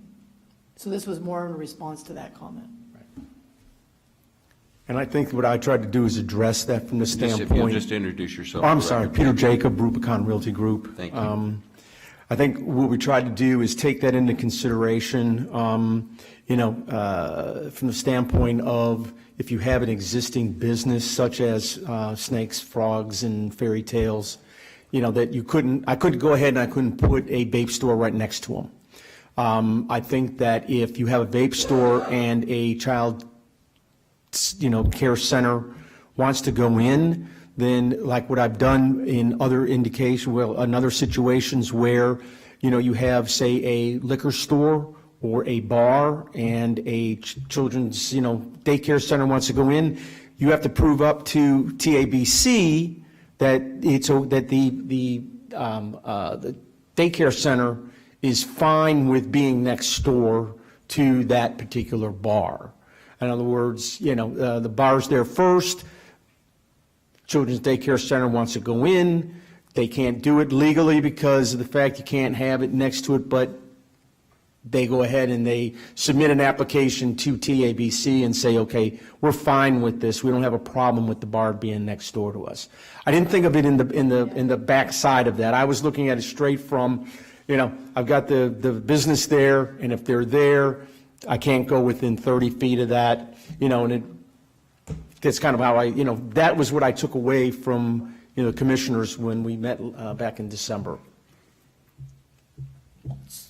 So a question, do we have if we took this out, because I think, there's could cause some confusion or challenges, is there something in the city ordinance that just sort of can help regulate that?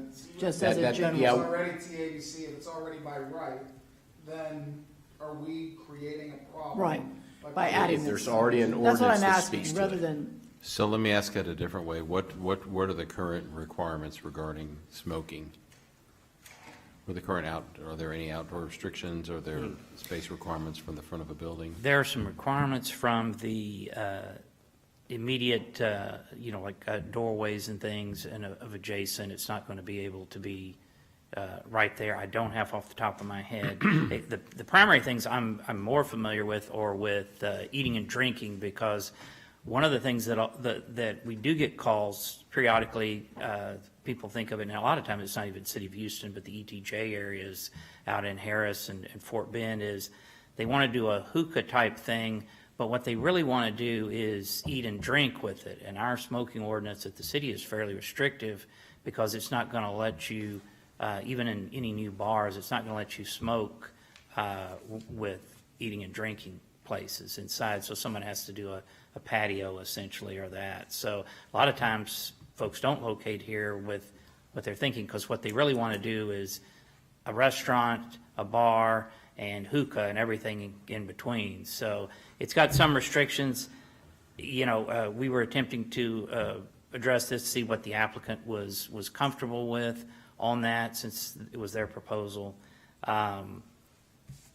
Again, that's one of those things that we could put a distance requirement, or it just depends on how serious the concern is. I don't think we fundamentally as staff have seen a big issue with this anywhere in the city, but necessarily, that I'm not negating the concern Well, necessarily. is there anything like the 30-foot requirement in any other PDs or any other ordinances you can think of? Not at this time, no. And not in our standard zones either. Since I caused this mess, I was gonna back do it us if out. you didn't. Doug, in terms of like a motion, do we act, would we be voting on what was presented within the green?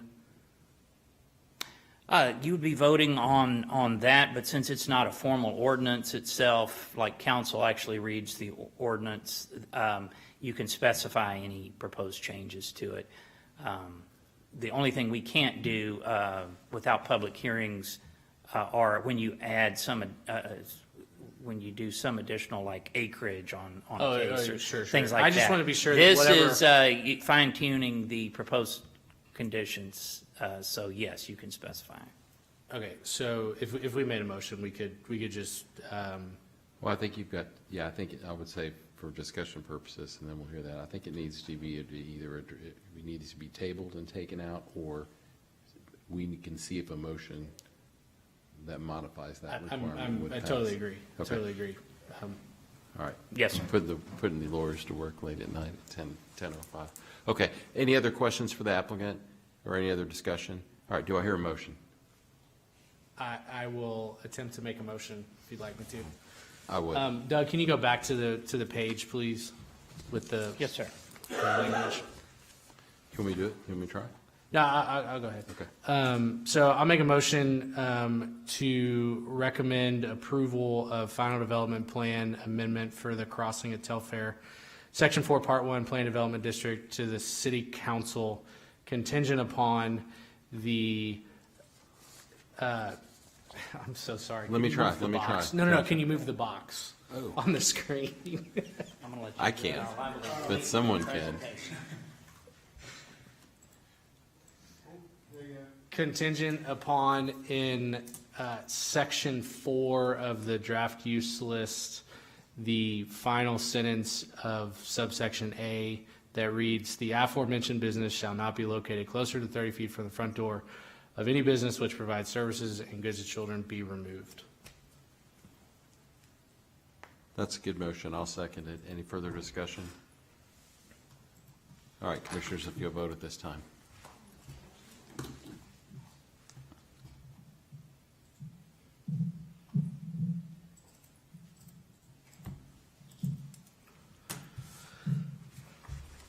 And that motion passes unanimously among the members present. Thanks very much. Sorry, guys.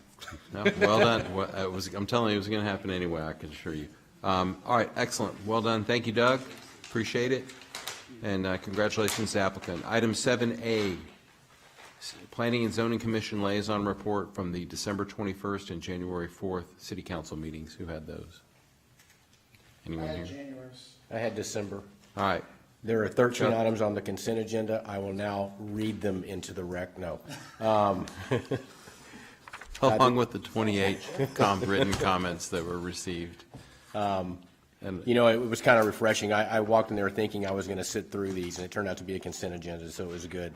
The two items that affected us were the adoption of the City Council wastewater and water master plans. Those were both accepted and voted upon.